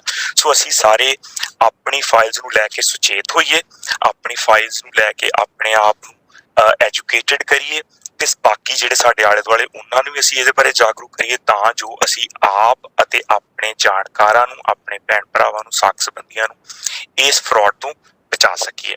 Thank you very much. Thank you Jagjit and Noor, ਸਾਨੂੰ ICCRC ਬਾਰੇ ਤੇ ਇਮੀਗ੍ਰੇਸ਼ਨ ਫਰਾਡ ਬਾਰੇ ਬਹੁਤ ਜ਼ਰੂਰੀ ਜਾਣਕਾਰੀ ਦੇਣ ਵਾਸਤੇ। ਹੁਣ ਅਸੀਂ ਅੱਗੇ ਚੱਲਦੇ ਹਾਂ। ਇਸ ਸਲਾਈਡ ਦੇ ਉੱਤੇ ਤੁਸੀਂ ਦੇਖ ਸਕਦੇ ਹੋ ਕਿ ਤੁਸੀਂ ਸਾਨੂੰ ਕਿਸ ਤਰੀਕੇ ਨਾਲ ਸੰਪਰਕ ਕਰ ਸਕਦੇ ਹੋ, ਕਿੱਦਾਂ ਸਾਡੇ ਨਾਲ ਜੁੜ ਸਕਦੇ ਹੋ। ਇਹਦੇ 'ਚ ਤੁਸੀਂ ਸਕਰੀਨ ਦੇ ਉੱਤੇ ICCRC ਦੀ ਵੈਬਸਾਈਟ ਦੇਖ ਸਕਦੇ ਹੋ, ਜਿਹੜੀ ਕਿ ਹੈਗੀ ਹੈ www.canada.ca/immigration। ਨਾਲ ਹੀ ਤੁਸੀਂ ਫੇਸਬੁੱਕ, ਟਵਿੱਟਰ ਤੇ YouTube ਚੈਨਲਸ ਜਿਹੜੇ ਸਾਡੇ ਨੇ ਕੈਨੇਡਾ ਐਂਡ ਇੰਡੀਆ ਦੇ ਨਾਂ ਤੋਂ, ਉਹਦੇ ਬਾਰੇ ਤੁਸੀਂ ਜਾਣਕਾਰੀ ਪਾ ਸਕਦੇ ਹੋ ਸਲਾਈਡ ਦੇ ਉੱਤੇ। ਤੁਹਾਨੂੰ ਸਾਰਿਆਂ ਨੂੰ ਬੇਨਤੀ ਹੈ ਕਿ ਸਾਨੂੰ ਸੋਸ਼ਲ ਮੀਡੀਆ ਦੇ ਉੱਤੇ ਫੋਲੋ ਕਰੋ, ਤਾਂ ਕਿ ਤੁਹਾਨੂੰ ਲੇਟੈਸਟ ਜਿਹੜੇ ਅਪਡੇਟਸ ਨੇ, ਚਾਹੇ ਉਹ ਵੀਜ਼ਾ ਐਪਲੀਕੇਸ਼ਨ ਸੈਂਟਰਸ ਬਾਰੇ ਨੇ ਜਾਂ ਕੈਨੇਡਾ ਦੀ ਜਿਹੜੀ ਟਰੈਵਲ ਕਰਨ ਦੀਆਂ ਰਿਸਟ੍ਰਿਕਸ਼ਨਸ ਨੇ ਉਹਦੀਆਂ ਐਗਜ਼ੈਂਪਸ਼ਨਸ ਬਾਰੇ ਨੇ, ਜਾਂ ਫਿਰ DLI ਲਿਸਟ ਜਦੋਂ ਵੀ ਅਪਡੇਟ ਹੋਊਗੀ ਉਹਦੇ ਬਾਰੇ ਜਿੰਨੇ ਵੀ ਅਪਡੇਟਸ ਨੇ ਉਹ ਤੁਹਾਨੂੰ ਸੋਸ਼ਲ ਮੀਡੀਆ ਹੈਂਡਲਸ ਦੇ ਥਰੂ ਮਿਲ ਸਕਣ। ਇਹਦੇ ਨਾਲ ਹੁਣ ਸਾਡੀ ਪ੍ਰੈਜੈਂਟੇਸ਼ਨ ਮੁੱਕ ਗਈ ਹੈ ਤੇ ਹੁਣ ਅਸੀਂ ਜਿਹੜੇ ਤੁਹਾਡੇ ਸਵਾਲ ਨੇ ਉਹਨੇ ਸਵਾਲਾਂ ਦਾ ਅਸੀਂ ਹੁਣ ਜਵਾਬ ਦੇਵਾਂਗੇ। ਅਸੀਂ ਹੁਣ ਕਨਸਟੈਂਟਲੀ ਤੁਹਾਡੇ ਸਵਾਲਾਂ ਨੂੰ ਸਕੈਨ ਕਰ ਰਹੇ ਹਾਂ ਤੇ ਜਿਹੜੇ ਵੀ ਕੁਐਸਚਨਸ ਵੱਧ ਤੋਂ ਵੱਧ ਲੋਕਾਂ ਨੇ ਪੁੱਛੇ ਹੈ ਉਹਦੇ ਬਾਰੇ ਅਸੀਂ ਜਿਹੜੇ ਕੁਐਸਚਨਸ ਨੇ ਉਹ ਅਸੀਂ ਹੁਣ ਆਨਸਰ ਕਰਾਂਗੇ। ਸਾਡੇ ਲਈ ਇਹ ਪੋਸੀਬਲ ਨਹੀਂ ਹੈ ਟਾਈਮ ਦੀ ਘਾਟ ਕਰਕੇ ਕਿ ਅਸੀਂ ਸਾਰੇ ਕੁਐਸਚਨਸ ਦਾ ਜਵਾਬ ਦਈਏ, ਬਟ ਸਾਡੀ ਕੋਸ਼ਿਸ਼ ਇਹ ਰਹੇਗੀ ਕਿ ਅਸੀਂ ਵੱਧ ਤੋਂ ਵੱਧ ਸਵਾਲਾਂ ਦਾ ਜਵਾਬ ਤੁਹਾਨੂੰ ਦਈਏ। ਤੇ ਸਭ ਤੋਂ ਪਹਿਲਾਂ ਜਿਹੜਾ ਕੁਐਸਚਨ ਸੀ, ਜਿਹੜੀ ਇਹ ਟਰੈਵਲ ਰਿਸਟ੍ਰਿਕਸ਼ਨਸ ਦੇ ਵਿੱਚ ਬਦਲਾਵ ਆਏ ਨੇ ਉਹ ਇੰਟਰਨੈਸ਼ਨਲ ਸਟੂਡੈਂਟਸ ਨੂੰ ਕਿੱਦਾਂ ਅਫੈਕਟ ਕਰਦੇ ਆ। ਇਹਦਾ ਆਨਸਰ ਇਹ ਹੈ ਕਿ ਜੀ ਜਿਹੜੀ ਹੁਣ ਨਵੀਂ ਟਰੈਵਲ ਰਿਸਟ੍ਰਿਕਸ਼ਨਸ ਤੇ ਐਗਜ਼ੈਂਪਸ਼ਨਸ ਅਨਾਉਂਸ ਹੋਈਆਂ ਨੇ ਅਕਤੂਬਰ 20 2020 ਤੋਂ ਇਹ ਲਾਗੂ ਹੁੰਦੀਆਂ ਨੇ ਤੇ ਇਹਦੇ ਤਹਿਤ ਡੀਐਲਆਈਜ਼ ਨੂੰ ਕੁਝ ਡੀਐਲਆਈਜ਼ ਨੂੰ ਜਿਨ੍ਹਾਂ ਕੋਲ ਕੋਵਿਡ ਰੈਡੀਨੈਸ ਪਲਾਨ ਹੈਗਾ ਉਹਨਾਂ ਨੂੰ ਕਲਾਸਿਸ ਸ਼ੁਰੂ ਕਰਨ ਦੀ ਪਰਮਿਸ਼ਨ ਦਿੱਤੀ ਗਈ ਹੈ ਗਵਰਨਮੈਂਟ ਆਫ ਕੈਨੇਡਾ ਵੱਲੋਂ। ਸਟੂਡੈਂਟਸ ਜਿਹੜੇ ਕੈਨੇਡਾ ਦੇ ਵਿੱਚ ਇਸ ਟਾਈਮ ਤੇ ਨਹੀਂ ਹੈਗੇ ਮਗਰ ਉਹਨਾਂ ਕੋਲ ਇੱਕ ਸਟੱਡੀ ਪਰਮਿਟ ਹੈਗਾ ਜਾਂ ਉਹ ਸਟੱਡੀ ਪਰਮਿਟ ਵਾਸਤੇ ਅਪਰੂਵਡ ਨੇ ਤੇ ਜੇ ਉਹਨਾਂ ਦਾ ਡੀਐਲਆਈ ਜਿਹੜਾ ਹੈਗਾ ਉਹ ਅਪਰੂਵਡ ਲਿਸਟ ਤੇ ਹੈਗਾ ਤੇ ਉਹ ਇਹਨਾਂ ਐਗਜ਼ੈਂਪਸ਼ਨਸ ਦੇ ਅੰਡਰ ਹੁਣ ਟਰੈਵਲ ਕਰ ਸਕਣਗੇ ਕੈਨੇਡਾ। ਹੁਣ ਜਿਹੜਾ ਅਗਲਾ ਕੁਐਸਚਨ ਹੈ ਉਹ ਹੈਗਾ ਕਿ ਮੈਂ ਇਹ ਕਿੱਦਾਂ ਦਰਸਾ ਸਕਦਾ ਹਾਂ ਕਿ ਕੈਨੇਡਾ ਦੇ ਵਿੱਚ ਮੇਰਾ ਟਰੈਵਲ ਐਸੈਂਸ਼ੀਅਲ ਹੈਗਾ। ਦੇਖੋ ਜੀ, ਕੈਨੇਡਾ ਟਰੈਵਲ ਕਰਨ ਤੋਂ ਪਹਿਲਾਂ ਜਿਹੜਾ ਤੁਹਾਡੇ ਕੋਲ ਐਸੈਂਸ਼ੀਅਲ ਆਪਣੇ ਆਪ ਦੀ ਤੁਹਾਡੀ ਜਿਹੜਾ ਟਰੈਵਲ ਹੈਗਾ ਉਹਨੂੰ ਐਸੈਂਸ਼ੀਅਲ ਸ਼ੋ ਕਰਨ ਵਾਸਤੇ ਤੁਹਾਨੂੰ ਚਾਹੀਦਾ ਹੈ ਇੱਕ ਪਾਸਪੋਰਟ, ਆਪਣਾ ਸਟੱਡੀ ਪਰਮਿਟ ਜਾਂ port of entry introduction letter. ਤੀਜਾ, ਤੁਹਾਡੇ ਡੀਐਲਆਈ ਵੱਲੋਂ ਤੁਹਾਨੂੰ ਇੱਕ ਲੈਟਰ ਦੀ ਲੋੜ ਪੈਣੀ ਹੈ ਜਿਹਦੇ 'ਚ ਇਹ ਮੈਂਸ਼ਨ ਹੋਣਾ ਚਾਹੀਦਾ ਹੈ ਕਿ ਤੁਹਾਡੀ ਜਿਹੜੀ ਕੋਰਸ ਦੀ ਸਟਾਰਟ ਹੋਣ ਦੀ ਡੇਟ, ਸਟਾਰਟ ਹੋਣ ਦੀ ਤਰੀਕ ਹੈ ਉਹ ਮੈਂਸ਼ਨ ਹੋਣੀ ਚਾਹੀਦੀ ਹੈ। ਚੌਥਾ, ਤੁਹਾਡੇ ਕੋਲ ਇੱਕ 14 ਦਿਨਾਂ ਦਾ ਕੁਆਰੰਟੀਨ ਪਲਾਨ ਹੋਣਾ ਚਾਹੀਦਾ ਹੈ ਤੇ ਪੰਜਵਾਂ, ਤੁਸੀਂ ਇਹ ਸ਼ੋ ਕਰਨਾ ਹੈ ਕਿ ਤੁਹਾਡੇ ਕੋਲ ਕੈਨੇਡਾ ਦੇ ਵਿੱਚ ਆਪਣੇ ਆਪ ਨੂੰ ਸਪੋਰਟ ਕਰਨ ਲਈ ਜਿਹੜੇ ਰਿਕੁਆਇਰਡ ਨੇ ਉਹ ਫੰਡਸ ਤੁਹਾਡੇ ਕੋਲ ਹੈਗੇ ਆ। ਅਗਲਾ ਕੁਐਸਚਨ ਹੁਣ ਅਸੀਂ ਦੇਖਦੇ ਹਾਂ, ਉਹ ਇਹ ਕਹਿੰਦਾ ਹੈ ਕਿ ਮੈਂ ਕਿੱਦਾਂ ਜਾਣ ਸਕਦਾ ਹਾਂ ਕਿ ਮੇਰਾ ਇੰਸਟੀਟਿਊਟ ਜਿਹੜਾ ਹੈਗਾ ਅਪਰੂਵਡ ਡੀਐਲਆਈ ਲਿਸਟ ਤੇ ਹੈਗਾ ਜਾਂ ਨਹੀਂ। ਅਪਰੂਵਡ, ਇਹਦਾ ਆਨਸਰ ਇਹ ਹੈ ਕਿ ਜੀ ਅਪਰੂਵਡ ਡੀਐਲਆਈ ਜਿਹੜੀ ਲਿਸਟ ਹੈਗੀ ਹੈ ਉਹ ਆਈਆਰਸੀਸੀ ਦੀ ਵੈਬਸਾਈਟ ਤੇ ਅਵੇਲੇਬਲ ਹੈਗੀ ਹੈ। ਤੁਸੀਂ ਆਈਆਰਸੀਸੀ ਦੀ ਵੈਬਸਾਈਟ ਤੇ ਜਾ ਕੇ ਅਪਰੂਵਡ ਲਿਸਟ ਦੇਖ ਸਕਦੇ ਹੋ ਤੇ ਜੇ ਕਰਕੇ ਤੁਹਾਡਾ ਡੀਐਲਆਈ ਅਪਰੂਵਡ ਲਿਸਟ ਤੇ ਨਹੀਂ ਹੈਗਾ ਤਾਂ ਤੁਸੀਂ ਆਪਦੀ ਡੀਐਲਆਈ ਨੂੰ ਕੰਟੈਕਟ ਕਰ ਸਕਦੇ ਹੋ ਕਿ ਉਹਨਾਂ ਦਾ ਜਿਹੜਾ ਕੋਵਿਡ ਰੈਡੀਨੈਸ ਪਲਾਨ ਹੈ ਉਹ ਕਿਸ ਸਟੇਜ ਤੇ ਹੈਗਾ। ਤੇ ਇਹ ਜਿਹੜੀ ਲਿਸਟ ਹੈ ਕਨਸਟੈਂਟਲੀ ਅਪਡੇਟ ਹੁੰਦੀ ਰਹੂਗੀ ਤੇ ਤੁਹਾਨੂੰ ਸਾਰਿਆਂ ਨੂੰ ਬੇਨਤੀ ਹੈ ਕਿ ਇਹ ਲਿਸਟ ਰੈਗੂਲਰਲੀ ਚੈੱਕ ਕਰਦੇ ਰਹੋ। ਜਦੋਂ ਵੀ ਤੁਹਾਡਾ ਇੰਸਟੀਟਿਊਟ ਡੀਐਲਆਈ ਅਪਰੂਵਡ ਲਿਸਟ ਤੇ ਆ ਜਾਏਗਾ ਤੇ ਤੁਸੀਂ ਉਸ ਟਾਈਮ ਕੈਨੇਡਾ ਟਰੈਵਲ ਕਰ ਸਕਦੇ ਹੋ। ਅਗਲਾ ਕੁਐਸਚਨ ਹੈ ਕਿ 2 ਸਟੇਜ ਪ੍ਰੋਸੈਸ ਜਿਹੜਾ ਹੈਗਾ ਉਹ 2021 ਜਾਂ 2021 ਸਟਾਰਟ ਡੇਟਸ ਲਈ ਹੈਗਾ ਕਿ ਨਹੀਂ ਹੈਗਾ। ਇਹਦਾ ਆਨਸਰ ਹੈ ਜੀ ਨਹੀਂ। ਜਿਹੜਾ 2 ਸਟੇਜ ਪ੍ਰੋਸੈਸ ਹੈਗਾ ਜਿਹਦੇ ਦੇ ਵਿੱਚ ਤੁਹਾਨੂੰ ਪਹਿਲਾਂ ਇੱਕ ਏਆਈਪੀ ਮਿਲਦਾ ਹੈ ਫਿਰ ਵੀਜ਼ਾ ਗ੍ਰਾਂਟ ਹੁੰਦਾ ਹੈ, ਇਹ ਸਿਰਫ ਉਹੀ ਐਪਲੀਕੇਸ਼ਨਸ ਵਾਸਤੇ ਹੈਗਾ ਜਿਹੜਾ ਕਿ ਸੈਪਟੈਂਬਰ 15 2020 ਤੋਂ ਪਹਿਲਾਂ ਸਬਮਿਟ ਕੀਤੀਆਂ ਹੋਈਆਂ ਨੇ ਤੇ 2020 ਸਟਾਰਟ ਡੇਟਸ ਦੇ ਲਈ ਹੈਗੀ ਹੈ। ਜਿਹੜੀ ਵੀ ਜੇ ਤੁਸੀਂ ਆਪਣੇ ਏਆਈਪੀ ਮਿਲਣ ਤੋਂ ਪਹਿਲਾਂ ਆਪਦਾ ਜਿਹੜਾ ਕੋਰਸ ਹੈਗਾ ਉਹਨੂੰ 2021 ਲਈ ਡੈਫਰ ਕੀਤਾ ਹੈ ਤਾਂ ਤੁਹਾਨੂੰ ਆਪਦੀ ਐਪਲੀਕੇਸ਼ਨ ਦੇ ਵਿੱਚ ਏਆਈਪੀ ਨਹੀਂ ਮਿਲੇਗਾ। ਇਹ ਤੁਹਾਡੀ ਜਿਹੜੀ ਐਪਲੀਕੇਸ਼ਨਸ ਨੇ ਰੈਗੂਲਰ ਪ੍ਰੋਸੈਸ ਦੇ ਵਿੱਚ ਜਿੱਦਾਂ ਕੋਵਿਡ-19 ਤੋਂ ਪਹਿਲਾਂ ਪ੍ਰੋਸੈਸ ਹੁੰਦਾ ਸੀ ਉਸ ਤਰ੍ਹਾਂ ਤੁਹਾਡੀਆਂ ਐਪਲੀਕੇਸ਼ਨਸ ਪ੍ਰੋਸੈਸ ਹੋਣਗੀਆਂ। ਤੇ ਇਹ ਇੱਕ ਗੱਲ ਅਸੀਂ ਹੋਰ ਕਹਿਣਾ ਚਾਹੁੰਦੇ ਹਾਂ ਕਿ ਇਸ ਟਾਈਮ ਤੇ ਅਸੀਂ ਉਹੀ ਐਪਲੀਕੇਸ਼ਨਸ ਨੂੰ ਪ੍ਰਾਇੋਰਟਾਈਜ਼ ਕਰ ਰਹੇ ਨੇ ਜਿਹੜੇ ਕਿ ਅਪਰੂਵਡ ਡੀਐਲਆਈ ਲਿਸਟ ਵਾਲੇ ਇੰਸਟੀਟਿਊਟਸ ਲਈ ਨੇ। ਹੁਣ ਅਗਲਾ ਕੁਐਸਚਨ ਹੈ ਕਿ ਮੇਰਾ ਇੰਸਟੀਟਿਊਟ ਡੀਐਲਆਈ ਲਿਸਟ ਤੇ ਹੈਗਾ ਮਗਰ ਹਲੇ ਤੱਕ ਮੈਨੂੰ ਏਆਈਪੀ ਨਹੀਂ ਮਿਲਿਆ। ਜੇ ਤੁਹਾਡਾ ਜਿਹੜਾ ਇੰਸਟੀਟਿਊਟ ਹੈਗਾ ਤੇ ਉਹ ਡੀਐਲਆਈ ਲਿਸਟ ਤੇ ਹੈਗਾ ਤੇ ਤੁਸੀਂ ਸੈਪਟੈਂਬਰ 15 ਤੋਂ ਪਹਿਲਾਂ ਆਪਣੀ ਐਪਲੀਕੇਸ਼ਨ ਸਬਮਿਟ ਕੀਤੀ ਹੈ ਤੇ ਜਿਹੜੀ ਤੁਹਾਡੀ ਐਪਲੀਕੇਸ਼ਨ ਹੈਗੀ ਹੈ ਉਹ 2020 ਸਟਾਰਟ ਡੇਟ ਲਈ ਹੈਗੀ ਹੈ ਤਾਂ ਤੁਹਾਨੂੰ ਏਆਈਪੀ ਮਿਲੇਗਾ। ਇਹ ਏਆਈਪੀ ਤੁਹਾਨੂੰ ਇਲੈਕਟ੍ਰੋਨਿਕਲੀ ਆਪਦੇ ਅਕਾਊਂਟ ਦੇ ਵਿੱਚ ਰਿਸੀਵ ਹੋਏਗਾ ਜਾਂ ਤਾਂ ਤੁਹਾਡੇ ਸੀਆਈਸੀ ਅਕਾਊਂਟ ਦੇ ਵਿੱਚ ਤੁਹਾਨੂੰ ਇਹ ਏਆਈਪੀ ਆਏਗਾ ਜਾਂ ਤੁਹਾਨੂੰ ਈਮੇਲ ਰਾਹੀਂ ਇਹ ਏਆਈਪੀ ਰਿਸੀਵ ਹੋਊਗਾ। ਅਗਲਾ ਕੁਐਸਚਨ ਹੈ ਕਿ ਏਆਈਪੀ ਵਾਸਤੇ ਮੈਨੂੰ ਕਿਹੜੇ ਡਾਕੂਮੈਂਟਸ ਦੀ ਲੋੜ ਹੈਗੀ ਹੈ। ਇਹਦੇ ਬਾਰੇ ਅਸੀਂ ਤੁਹਾਨੂੰ ਪ੍ਰੈਜੈਂਟੇਸ਼ਨ 'ਚ ਵੀ ਦੱਸਿਆ ਸੀ ਤੇ ਹੁਣ ਅਸੀਂ ਤੁਹਾਨੂੰ ਦੁਬਾਰਾ ਦੱਸ ਦਿੰਦੇ ਹਾਂ। ਏਆਈਪੀ ਵਾਸਤੇ ਐਸਡੀਐਸ ਦੇ ਅੰਦਰ ਤੁਹਾਨੂੰ ਸਭ ਤੋਂ ਪਹਿਲਾਂ ਇੱਕ ਲੈਟਰ ਆਫ ਐਕਸੈਪਟੈਂਸ ਚਾਹੀਦੀ ਹੈ ਡੀਐਲਆਈ ਵੱਲੋਂ। ਦੂਜਾ, ਤੁਹਾਨੂੰ ਇੱਕ ਆਇਲਟਸ ਦਾ ਰਿਜ਼ਲਟ ਚਾਹੀਦਾ ਜਿਹਦੇ ਵਿੱਚ ਤੁਹਾਡੇ 6 ਬੈਂਡਸ ਨੇ ਇਨ ਈਚ ਮੋਡਿਊਲ। ਤੀਜਾ ਤੁਹਾਡੀ ਫਰਸਟ ਈਅਰ ਦੀ ਟਿਊਸ਼ਨ ਫੀ ਪੇਡ ਹੋਣੀ ਚਾਹੀਦੀ ਹੈ। ਚੌਥਾ ਤੁਹਾਨੂੰ ਇੱਕ GIC $10,000 ਕੈਨੇਡੀਅਨ ਡਾਲਰਸ ਦਾ ਇੱਕ GIC ਸਰਟੀਫਿਕੇਟ ਤੁਹਾਡੇ ਕੋਲ ਹੋਣਾ ਚਾਹੀਦਾ ਹੈ। ਪੰਜਵਾਂ ਤੁਸੀਂ ਆਪਦੇ ਪੋਸਟ ਸੈਕੰਡਰੀ ਸਕੂਲ ਟ੍ਰਾਂਸਕ੍ਰਿਪਟ ਸਾਨੂੰ ਸਬਮਿਟ ਕਰਨੀਆਂ ਨੇ ਤੇ ਕਿਊਬੈਕ ਸਟੂਡੈਂਟਸ ਵਾਸਤੇ ਇੱਕ CAQ ਦੀ ਲੋੜ ਹੈ। ਨੌਨ SDS ਕੈਟਾਗਰੀ ਦੇ ਵਿੱਚ ਤੁਹਾਨੂੰ ਇੱਕ DLI ਵੱਲੋਂ ਲੈਟਰ ਆਫ ਐਕਸੈਪਟੈਂਸ ਚਾਹੀਦੀ ਹੈ। ਆਪਣਾ IELTS TOEFL ਜਾਂ PTE ਸਕੋਰ ਤੁਸੀਂ ਸਾਨੂੰ ਸਬਮਿਟ ਕਰ ਸਕਦੇ ਹੋ। ਆਨਲਾਈਨ ਲੈਂਗੁਏਜ ਟੈਸਟ ਰਿਜ਼ਲਟ ਅਸੀਂ ਨਹੀਂ ਐਕਸੈਪਟ ਕਰਦੇ ਹਾਂ। ਤੁਹਾਨੂੰ ਆਪਣੇ ਫੰਡਸ ਸ਼ੋ ਕਰਨੇ ਆ ਜਿਹਦੇ ਚ ਤੁਸੀਂ ਇਹ ਦੱਸੋਗੇ ਕਿ ਤੁਸੀਂ ਆਪਦੀ ਪੜ੍ਹਾਈ ਟਰਾਂਸਪੋਰਟੇਸ਼ਨ ਤੇ ਰਹਿਣ ਦਾ ਖਰਚਾ ਕੈਨੇਡਾ ਦੇ ਵਿੱਚ ਉਠਾ ਸਕਦੇ ਹੋ। ਚੌਥਾ ਤੁਸੀਂ ਆਪਣੇ ਸਕੂਲ ਟਰਾਂਸਕ੍ਰਿਪਟਸ ਸੈਕੰਡਰੀ ਜਾਂ ਪੋਸਟ ਸੈਕੰਡਰੀ ਸਾਨੂੰ ਸਬਮਿਟ ਕਰਨੀਆਂ ਨੇ ਤੇ ਪੰਜਵਾਂ ਜਿਹੜੇ ਕਿਊਬੈਕ ਸਟੂਡੈਂਟਸ ਜਾ ਰਹੇ ਨੇ ਉਹਨਾਂ ਨੂੰ ਇੱਕ CA ਦੀ ਲੋੜ ਪੈਂਦੀ ਹੈ। ਅਗਲਾ ਕੁਐਸਚਨ ਹੈਗਾ ਜੀ ਕਿ ਜੇ ਇਸ ਟਾਈਮ ਤੇ ਮੇਰਾ ਮੈਡੀਕਲ ਜਾਂ ਬਾਇਓਮੈਟ੍ਰਿਕਸ ਮਿਸਿੰਗ ਹੈ ਕਿ ਕੀ ਮੇਰੀ ਐਪਲੀਕੇਸ਼ਨ SDS ਲਈ ਕੁਆਲੀਫਾਈ ਹੋ ਸਕਦੀ ਹੈ? ਇਹਦਾ ਆਨਸਰ ਹੈ ਨਹੀਂ। ਜੇ ਤੁਹਾਡਾ ਕੋਈ ਵੀ ਡਾਕੂਮੈਂਟ ਇਸ ਵੇਲੇ ਮਿਸਿੰਗ ਹੈ ਤੇ ਅਸੀਂ ਤੁਹਾਡੀ ਐਪਲੀਕੇਸ਼ਨ SDS ਤੋਂ ਨਾਨ SDS ਕੈਟਾਗਰੀ ਦੇ ਵਿੱਚ ਸ਼ਿਫਟ ਕਰ ਦਾਂਗੇ। ਅਗਲਾ ਕੁਐਸਚਨ ਹੈ ਕਿ ਜੇ ਮੈਂ ਕੋਈ ਵੀ ਰਿਕੁਐਸਟਡ ਡਾਕੂਮੈਂਟ ਟਾਈਮ ਦੇ ਜਾਂ ਸਮੇਂ ਦੇ ਵਿੱਚ ਆਪਣਾ ਡਾਕੂਮੈਂਟ ਸਬਮਿਟ ਨਹੀਂ ਕਰ ਪਾਉਂਦਾ ਤੇ ਉਹਦਾ ਮੇਰੀ ਐਪਲੀਕੇਸ਼ਨ ਤੇ ਕੀ ਅਸਰ ਹੋਊਗਾ? ਦੇਖੋ, ਜਿੱਦਾਂ ਅਸੀਂ ਤੁਹਾਨੂੰ ਪ੍ਰੈਜੈਂਟੇਸ਼ਨ ਦੇ ਵਿੱਚ ਦੱਸਿਆ ਸੀ, ਸਾਨੂੰ ਪਤਾ ਹੈ ਇਸ ਟਾਈਮ ਤੇ ਬਹੁਤ ਸਾਰੇ ਲੋਕਾਂ ਨੂੰ ਆਪਦੇ ਡਾਕੂਮੈਂਟ ਸਬਮਿਟ ਕਰਨ ਦੇ ਵਿੱਚ ਦਿੱਕਤ ਆ ਰਹੀ ਹੈ ਤੇ ਅਸੀਂ ਕੋਈ ਵੀ ਐਪਲੀਕੇਸ਼ਨ ਇਸ ਕਰਕੇ ਰਿਜੈਕਟ ਨਹੀਂ ਕਰਾਂਗੇ ਕਿ ਤੁਸੀਂ ਸਾਨੂੰ ਇੱਕ ਰਿਕੁਆਇਰਡ ਡਾਕੂਮੈਂਟ ਸਹੀ ਸਮੇਂ ਤੇ ਸਬਮਿਟ ਨਹੀਂ ਕੀਤਾ। ਬਟ ਇਹ ਤੁਹਾਡੇ ਹਿੱਤ ਦੇ ਵਿੱਚ ਹੈ ਕਿ ਤੁਸੀਂ ਜਲਦ ਤੋਂ ਜਲਦ ਸਾਨੂੰ ਸਾਰੇ ਡਾਕੂਮੈਂਟ ਸਬਮਿਟ ਕਰੋ ਕਿਉਂਕਿ ਉਹਨਾਂ ਦੇ ਬਿਨਾਂ ਤੁਹਾਡੀ ਐਪਲੀਕੇਸ਼ਨ ਪ੍ਰੋਸੈਸ ਨਹੀਂ ਹੋਊਗੀ। ਅਗਲਾ ਕੁਐਸਚਨ ਹੈ ਕਿ ਮੈਨੂੰ ਇਹ ਕਿੱਦਾਂ ਪਤਾ ਲੱਗੇਗਾ ਕਿ ਮੇਰਾ AIP ਗ੍ਰਾਂਟ ਹੋ ਗਿਆ? ਇਹਦੇ ਬਾਰੇ ਅਸੀਂ ਤੁਹਾਨੂੰ ਹੁਣੇ ਦੱਸਿਆ ਸੀ ਕਿ AIP ਜਿਹੜਾ ਤੁਹਾਡਾ ਹੈਗਾ ਉਹ ਤੁਹਾਨੂੰ ਇਲੈਕਟ੍ਰੋਨਿਕਲੀ ਤੁਹਾਡੇ ਅਕਾਊਂਟ ਦੇ ਵਿੱਚ ਜਾਂ ਈਮੇਲ ਦੇ ਰਾਹੀਂ, ਜਿਹੜਾ ਤੁਸੀਂ ਸਾਨੂੰ ਈਮੇਲ ਪ੍ਰੋਵਾਈਡ ਕੀਤਾ ਹੈ ਉਹਦੇ ਰਾਹੀਂ ਤੁਹਾਨੂੰ ਇਲੈਕਟ੍ਰੋਨਿਕਲੀ ਰਿਸੀਵ ਹੋਊਗਾ। ਅਗਲਾ ਕੁਐਸਚਨ ਹੈ ਕਿ ਜੇ ਮੈਨੂੰ AIP ਮਿਲ ਗਿਆ ਹੈਗਾ ਤੇ ਮੈਂ ਬਾਇਓਮੈਟ੍ਰਿਕਸ ਜਾਂ ਮੈਡੀਕਲਸ ਸਬਮਿਟ ਕਰ ਦਿੰਨਾ ਤਾਂ ਮੈਨੂੰ ਵੀਜ਼ਾ ਮਿਲ ਜਾਏਗਾ? ਇਹਦਾ ਆਨਸਰ ਹੈ ਜੀ ਨਹੀਂ। AIP ਮਿਲਣ ਦਾ ਮਤਲਬ ਇਹ ਨਹੀਂ ਹੈ ਕਿ ਤੁਹਾਨੂੰ 100% ਗਾਰੰਟੀਡ ਵੀਜ਼ਾ ਮਿਲੇਗਾ। AIP ਤੋਂ ਬਾਅਦ ਜਿਹੜੀ ਤੁਹਾਡੀ ਐਡਮਿਸਿਬਿਲਿਟੀ ਰਿਕੁਆਇਰਮੈਂਟਸ ਹੁੰਦੀਆਂ ਨੇ ਉਹ ਚੈੱਕ ਹੁੰਦੀਆਂ ਨੇ, ਜਿਹਦੇ ਦੇ ਵਿੱਚ ਤੁਸੀਂ ਬਾਇਓਮੈਟ੍ਰਿਕ ਸਬਮਿਟ ਕਰਦੇ ਹੋ, ਮੈਡੀਕਲ ਸਬਮਿਟ ਕਰਦੇ ਹੋ ਤੇ ਜਿਹੜਾ ਇਮੀਗ੍ਰੇਸ਼ਨ ਆਫਿਸਰ ਵੱਲੋਂ ਤੁਹਾਡਾ ਪੂਰਾ ਬੈਕਗ੍ਰਾਉਂਡ ਤੇ ਕ੍ਰਿਮੀਨੈਲਿਟੀ ਦਾ ਚੈੱਕ ਹੁੰਦਾ ਹੈ, ਉਸ ਤੋਂ ਬਾਅਦ ਹੀ ਤੁਹਾਨੂੰ ਵੀਜ਼ਾ ਗ੍ਰਾਂਟ ਹੁੰਦਾ ਹੈ। ਹੁਣ ਅਗਲਾ ਕੁਐਸਚਨ ਹੈ ਕਿ ਮੇਰੀ 2 ਸਟੇਜ ਐਲੀਜੀਬਿਲਿਟੀ ਡਿਸੀਜਨ ਜਿਹੜਾ ਹੈਗਾ ਉਹ ਕਦੋਂ ਕੰਪਲੀਟ ਹੋਊਗਾ? ਜਿਹੜਾ ਸੈਕੰਡ ਸਟੇਜ ਦਾ ਐਡਮਿਸਿਬਿਲਿਟੀ ਡਿਸੀਜਨ ਹੈ ਉਹ ਤੁਹਾਡੇ AIP ਤੋਂ ਬਾਅਦ ਤੇ ਵੀਜ਼ਾ ਇਸ਼ੂ ਹੋਣ ਤੋਂ ਪਹਿਲਾਂ ਹੁੰਦਾ ਹੈ। ਇਹਦੇ ਵਿੱਚ ਸਾਨੂੰ ਤੁਹਾਡੇ ਮੈਡੀਕਲ, ਬਾਇਓਮੈਟ੍ਰਿਕਸ, ਪੂਰੀ ਬੈਕਗ੍ਰਾਉਂਡ ਹਿਸਟਰੀ ਤੇ ਕ੍ਰਿਮੀਨੈਲਿਟੀ ਬਾਰੇ ਡਿਸੀਜਨ ਲੈ ਕੇ ਹੀ ਤੁਹਾਡਾ ਸੈਕੰਡ ਸਟੇਜ ਅਪਰੂਵਲ ਜਿਹੜਾ ਹੈਗਾ ਉਹ ਹੁੰਦਾ ਹੈ। ਅਗਲਾ ਕੁਐਸਚਨ ਹੈ ਕਿ AIP ਇਸ਼ੂ ਹੋਣ ਤੋਂ ਬਾਅਦ ਕੀ IRCC ਮੈਨੂੰ ਕੋਆਪ ਵਰਕ ਪਰਮਿਟ ਇਸ਼ੂ ਕਰੇਗਾ? ਇਹਦਾ ਆਨਸਰ ਹੈ ਨਹੀਂ। AIP ਇਸ਼ੂ ਕਰਨ ਤੋਂ ਬਾਅਦ ਅਸੀਂ ਕੋਆਪ ਵਰਕ ਪਰਮਿਟ ਨਹੀਂ ਇਸ਼ੂ ਕਰ ਸਕਦੇ। ਕੋਆਪ ਵਰਕ ਪਰਮਿਟ ਤਾਂ ਹੀ ਇਸ਼ੂ ਹੋ ਸਕਦਾ ਜਦੋਂ ਤੁਹਾਡਾ ਵੀਜ਼ਾ ਤੇ ਇੱਕ ਫਾਈਨਲ ਡਿਸੀਜਨ ਹੁੰਦਾ ਹੈ ਤੇ AIP ਤੁਹਾਡਾ ਫਾਈਨਲ ਡਿਸੀਜਨ ਨਹੀਂ ਹੈਗਾ।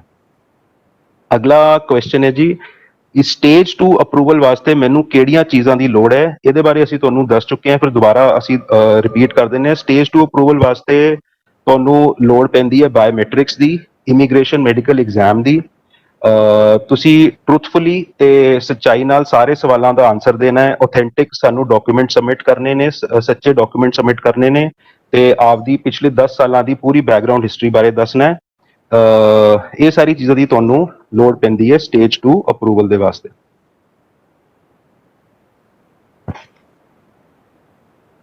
ਹੁਣ ਅਗਲਾ ਕੁਐਸਚਨ ਹੈ ਕਿ ਮੈਂ ਆਪਦੇ ਡਾਕੂਮੈਂਟਸ ਜੇ ਮੈਂ ਆਪਦੇ ਸਾਰੇ ਡਾਕੂਮੈਂਟ ਸਬਮਿਟ ਕਰ ਦਿੱਤੇ ਨੇ ਕੀ ਮੈਨੂੰ AIP ਮਿਲੇਗਾ ਜਾਂ ਮੈਨੂੰ ਸਟੇਜ 2 ਅਪਰੂਵਲ ਮਿਲੇਗਾ? ਇਹਦਾ ਆਨਸਰ ਇਹ ਹੈ ਕਿ ਜੇ ਸਾਡਾ ਜਿਹੜਾ ਹਲੇ ਫੋਕਸ ਹੈਗਾ ਉਹ ਇਸ ਟਾਈਮ ਤੇ AIP ਦੇਣ ਤੇ ਹੈਗਾ ਤਾਂ ਕਿ ਸਟੂਡੈਂਟਸ ਨੂੰ ਆਪਦੀ ਐਜੂਕੇਸ਼ਨ ਬਾਰੇ ਇੱਕ ਅਸ਼ੋਰੈਂਸ ਮਿਲੇ।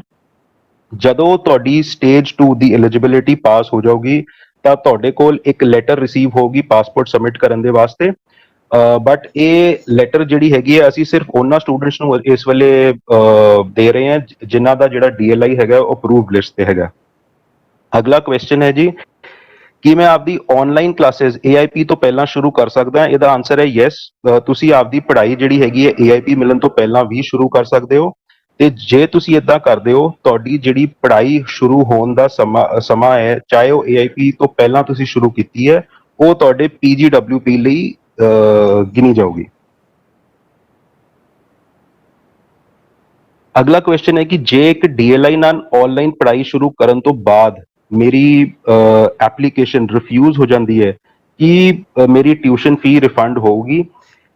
ਇਹਦਾ ਆਨਸਰ ਹੈ ਜੀ IRCC ਤੁਹਾਡੇ ਰਿਫੰਡ ਬਾਰੇ ਅਸੀਂ ਤੁਹਾਨੂੰ ਕੋਈ ਗਾਈਡ ਨਹੀਂ ਕਰ ਸਕਦੇ, ਕਿਉਂਕਿ ਰਿਫੰਡ ਬਾਰੇ ਤੁਸੀਂ ਆਪਦੇ DLI ਨਾਲ ਗੱਲ ਕਰਨੀ ਹੈ ਤੇ ਉਹਨਾਂ ਦੀ ਰਿਫੰਡ ਪਾਲਿਸੀਜ਼ ਬਾਰੇ ਤੁਹਾਨੂੰ ਪੁੱਛਣਾ ਚਾਹੀਦਾ ਹੈ ਜਦੋਂ ਤੁਸੀਂ ਉੱਥੇ ਅਪਲਾਈ ਕਰਦੇ ਹੋ ਸਟੱਡੀ ਵਾਸਤੇ।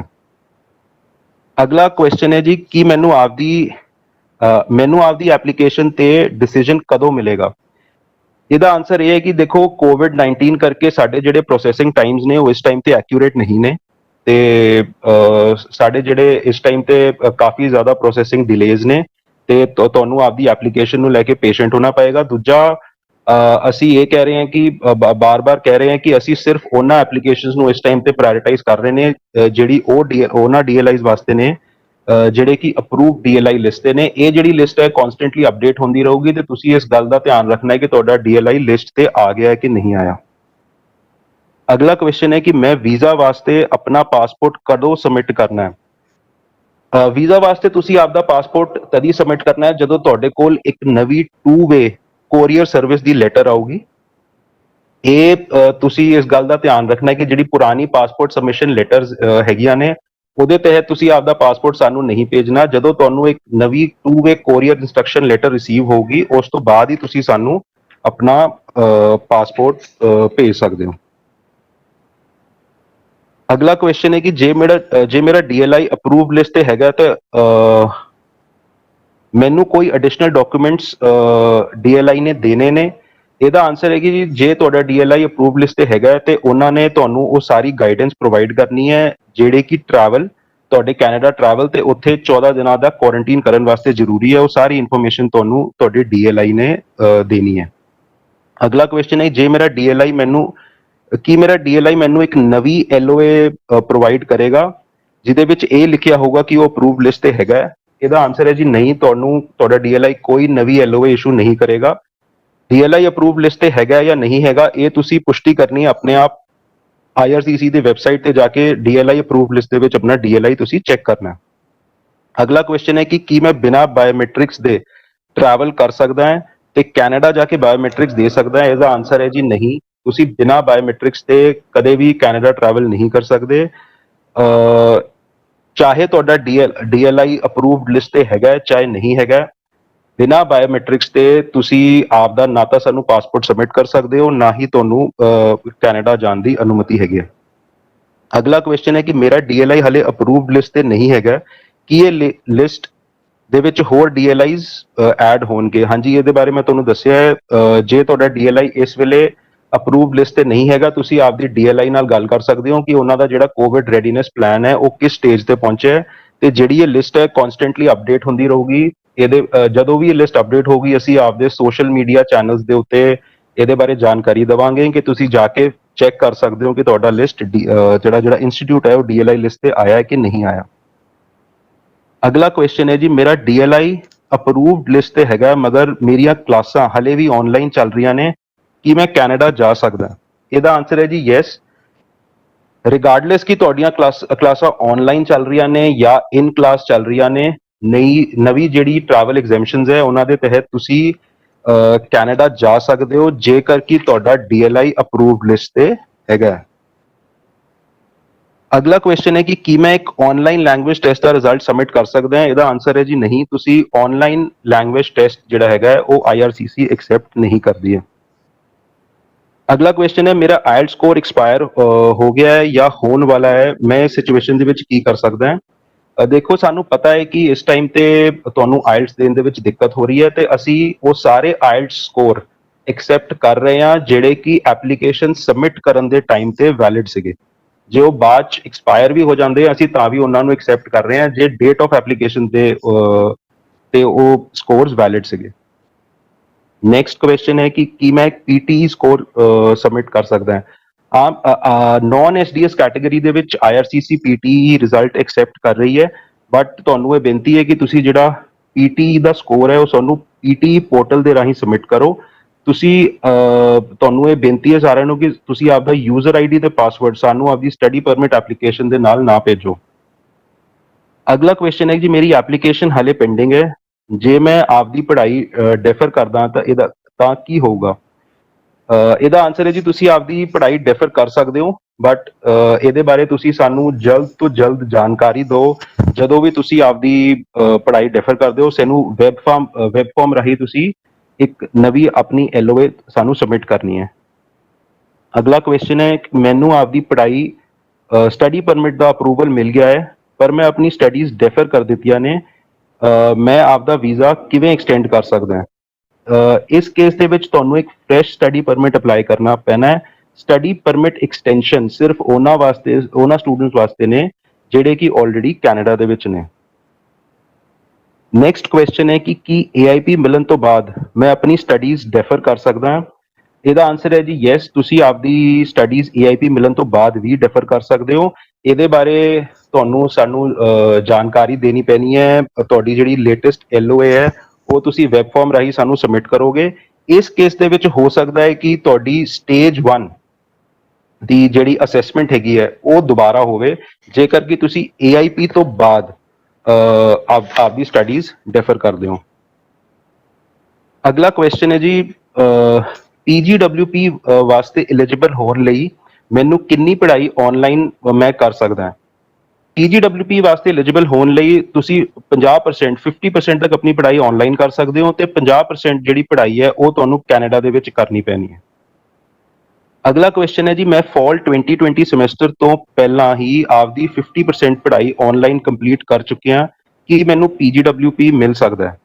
ਜੇ ਤੁਸੀਂ ਆਪਦੀ ਪੜ੍ਹਾਈ ਸਪ੍ਰਿੰਗ ਸਮਰ 2020 ਸਮੈਸਟਰ ਦੇ ਵਿੱਚ ਸ਼ੁਰੂ ਕੀਤੀ ਹੈ ਤਾਂ ਆਪਣੀ 50% ਪੜ੍ਹਾਈ ਆਨਲਾਈਨ ਤੁਸੀਂ ਆਲਰੇਡੀ ਕਰ ਚੁੱਕੇ ਹੋ ਤਾਂ ਤੁਹਾਡੇ ਕੋਲ ਦੋ ਆਪਸ਼ਨਸ ਨੇ। ਪਹਿਲਾਂ ਤਾਂ ਤੁਸੀਂ ਰਿਮੇਨਿੰਗ ਜਿਹੜੀ ਪੜ੍ਹਾਈ ਹੈ ਉਹ ਵੀ ਆਨਲਾਈਨ ਕਰੋ, ਇਸ ਕੇਸ ਦੇ ਵਿੱਚ ਤੁਹਾਨੂੰ PGWP ਨਹੀਂ ਮਿਲੇਗਾ। ਦੂਜਾ ਕਿ ਤੁਸੀਂ ਆਪਦੀ ਪੜ੍ਹਾਈ ਨੂੰ ਡੈਫਰ ਕਰ ਸਕਦੇ ਹੋ ਤਾਂ ਕਿ ਬਾਕੀ ਬਚੀ ਜਿਹੜੀ 50% ਜਾਂ 50% ਪੜ੍ਹਾਈ ਹੈ ਉਹ ਤੁਸੀਂ ਕੈਨੇਡਾ ਦੇ ਵਿੱਚ ਜਾ ਕੇ ਕਰ ਸਕਦੇ ਹੋ। ਇਸ ਕੇਸ ਦੇ ਵਿੱਚ ਤੁਹਾਨੂੰ PGWP ਮਿਲ ਜਾਏਗਾ। ਅਗਲਾ ਜਿਹੜਾ ਕੁਐਸਚਨ ਹੈ ਕਿ ਜੇ ਮੈਂ ਫੁੱਲ ਟਾਈਮ ਸਟੂਡੈਂਟ ਤੋਂ ਪਾਰਟ ਟਾਈਮ ਆਪਦੀ ਸਟੱਡੀ ਸ਼ਿਫਟ ਕਰਦਾ ਤਾਂ ਇਸ ਚੀਜ਼ ਦਾ ਇਫੈਕਟ ਮੇਰਾ PGWP ਤੇ ਆਊਗਾ? ਇਹਦਾ ਆਨਸਰ ਹੈ ਕਿ ਜੇ ਫਾਲ 2020 ਸਮੈਸਟਰ ਵਾਸਤੇ ਜੇ ਤੁਸੀਂ PGWP ਵਾਸਤੇ ਐਲੀਜੀਬਲ ਹੋਣਾ ਚਾਹੁੰਦੇ ਹੋ ਤਾਂ ਤੁਹਾਨੂੰ ਸਿਰਫ ਫੁੱਲ ਟਾਈਮ ਸਟੱਡੀਜ਼ ਦੇ ਵਿੱਚ ਇਨਰੋਲ ਹੋਣਾ ਪੈਣਾ ਹੈ। ਮਗਰ ਜੇ ਵਿੰਟਰ ਜਾਂ ਸਪ੍ਰਿੰਗ ਸਮਰ 2020 ਸਮੈਸਟਰਸ ਨੇ ਉਹਨਾਂ ਦੇ ਵਿੱਚ ਜੇ ਤੁਸੀਂ ਜੇ ਤੁਹਾਡੇ DLIs ਨੇ ਕਲਾਸਿਸ ਕੈਂਸਲ ਕਰ ਦਿੱਤੀਆਂ ਨੇ ਜਾਂ ਡਿਲੇ ਕਰ ਦਿੱਤੀਆਂ ਨੇ ਤੇ ਤੁਸੀਂ ਫੁੱਲ ਟਾਈਮ ਤੋਂ ਪਾਰਟ ਟਾਈਮ ਸਟੂਡੈਂਟ ਹੋ ਗਏ ਹੋ ਤਾਂ ਤੁਹਾਡੀ PGWP ਦੀ ਐਲੀਜੀਬਿਲਿਟੀ ਜਿਹੜੀ ਹੈਗੀ ਹੈ ਉਹ ਇਫੈਕਟ ਨਹੀਂ ਹੋਊਗੀ। ਅਗਲਾ ਕੁਐਸਚਨ ਜਿਹੜਾ ਹੈਗਾ ਉਹ ਇਹ ਹੈ ਕਿ ਮੈਂ ਆਪਦੀ ਸਟੱਡੀ ਪਰਮਿਟ ਦੀ ਐਪਲੀਕੇਸ਼ਨ ਦੇ ਨਾਲ ਆਪਦੇ ਡਿਪੈਂਡੈਂਟ ਦੀ ਐਪਲੀਕੇਸ਼ਨ ਵੀ ਲਾਈ ਸੀਗੀ, ਕਿ ਜਿਹੜੀ ਇਹ ਦੋਵੇਂ ਐਪਲੀਕੇਸ਼ਨਸ ਨੇ ਇਹ ਨਾਲ ਪ੍ਰੋਸੈਸ ਹੋਣਗੀਆਂ? ਇਹਦਾ ਆਨਸਰ ਹੈਗਾ ਜੀ ਯੈਸ। ਜੇ ਤੁਸੀਂ ਆਪਦੀ ਸਟੱਡੀ ਪਰਮਿਟ ਐਪਲੀਕੇਸ਼ਨ ਦੇ ਨਾਲ ਆਪਦੇ ਡਿਪੈਂਡੈਂਟ ਦੀ ਐਪਲੀਕੇਸ਼ਨ ਲਾਈ ਹੈ, ਜਿੱਦਾਂ ਕਿ ਤੁਹਾਡੇ ਸਪਾਊਸ ਜਾਂ ਚਿਲਡਰਨ ਜਾਂ ਬੱਚਿਆਂ ਦੀ ਐਪਲੀਕੇਸ਼ਨ ਲਾਈ ਹੈ ਜਿਹੜੇ ਤੁਹਾਡੇ ਦੇ ਡਿਪੈਂਡੈਂਟ ਨੇ, ਉਹ ਦੋਵੇਂ ਐਪਲੀਕੇਸ਼ਨਸ ਨਾਲ ਪ੍ਰੋਸੈਸ ਹੋਣਗੀਆਂ। ਮਗਰ ਇਹਦੇ ਵਿੱਚ ਤੁਹਾਨੂੰ ਜ਼ਰੂਰੀ ਹੈ ਕਿ ਤੁਸੀਂ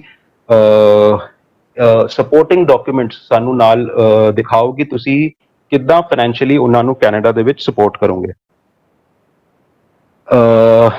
ਅੱਜ ਦਾ ਆਖਰੀ ਕੁਐਸਚਨ ਜਿਹੜਾ ਹੈਗਾ ਉਹ ਇਹ ਹੈਗਾ ਕਿ ਕੀ ਮੇਰੇ ਡਿਪੈਂਡੈਂਟਸ ਮੇਰੇ ਨਾਲ ਟਰੈਵਲ ਕਰ ਸਕਦੇ ਨੇ ਜੇ ਮੇਰੇ ਕੋਲ ਸਟੱਡੀ ਪਰਮਿਟ ਹੈਗਾ ਤੇ ਉਹਨਾਂ ਕੋਲ ਇੱਕ ਟੈਂਪਰੇਰੀ ਰੈਜ਼ੀਡੈਂਟ ਵੀਜ਼ਾ ਹੈਗਾ?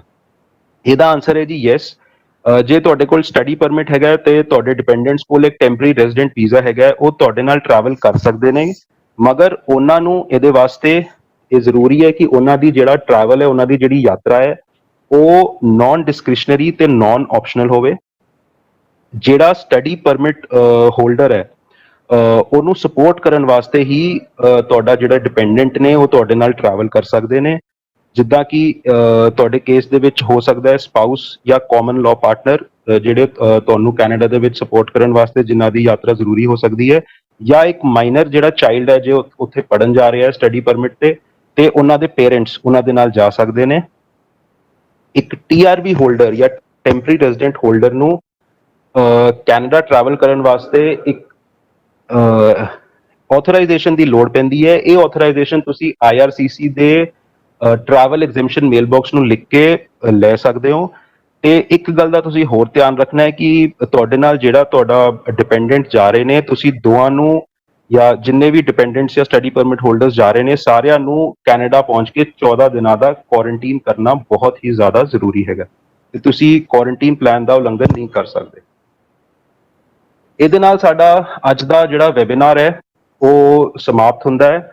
ਅਸੀਂ ਇਹ ਹੋਪ ਕਰਦੇ ਹਾਂ ਕਿ ਤੁਸੀਂ ਅੱਜ ਦਾ ਵੈਬੀਨਾਰ ਤੁਸੀਂ ਜਿੰਨੀ ਵੀ ਇਨਫੋਰਮੇਸ਼ਨ ਅਸੀਂ ਤੁਹਾਨੂੰ ਦਿੱਤੀ ਹੈ ਉਹ ਤੁਹਾਨੂੰ ਹੈਲਪ ਕਰੂਗੀ ਤੁਹਾਡੇ ਸਟੱਡੀ ਪਰਮਿਟ ਪ੍ਰੋਸੈਸ ਬਾਰੇ ਜਾਂ ਕੈਨੇਡਾ ਟਰੈਵਲ ਬਾਰੇ। ਤੁਹਾਡੇ ਸਾਰਿਆਂ ਨੂੰ ਇੱਕ ਬੇਨਤੀ ਹੈ ਕਿ ਤੁਸੀਂ ਸੋਸ਼ਲ ਮੀਡੀਆ ਤੇ ਸਾਨੂੰ ਲਗਾਤਾਰ ਫੋਲੋ ਕਰੋ ਤਾਂ ਕਿ ਤੁਹਾਨੂੰ ਲੇਟੈਸਟ ਤੇ ਅਪਡੇਟਡ ਨਿਊਜ਼ ਬਾਰੇ ਪਤਾ ਲੱਗਦਾ ਰਹੇ। ਅਸੀਂ ਹੋਪ ਕਰਦੇ ਹਾਂ ਕਿ ਅੱਗੇ ਵੀ ਅਸੀਂ ਤੁਹਾਨੂੰ ਲੇਟੈਸਟ ਜਾਣਕਾਰੀ ਇੱਦਾਂ ਹੀ ਦਿੰਦੇ ਰਵਾਂਗੇ। ਤੇ ਇਹਦੇ ਨਾਲ ਸਾਡਾ ਅੱਜ ਦਾ ਵੈਬੀਨਾਰ ਖਤਮ ਹੁੰਦਾ ਹੈ ਤੇ ਅਸੀਂ ਵਿਸ਼ ਕਰਦੇ ਹਾਂ ਤੁਹਾਡੇ ਸਾਰਿਆਂ ਨੂੰ ਇੱਕ good future and have a good day. Thank you.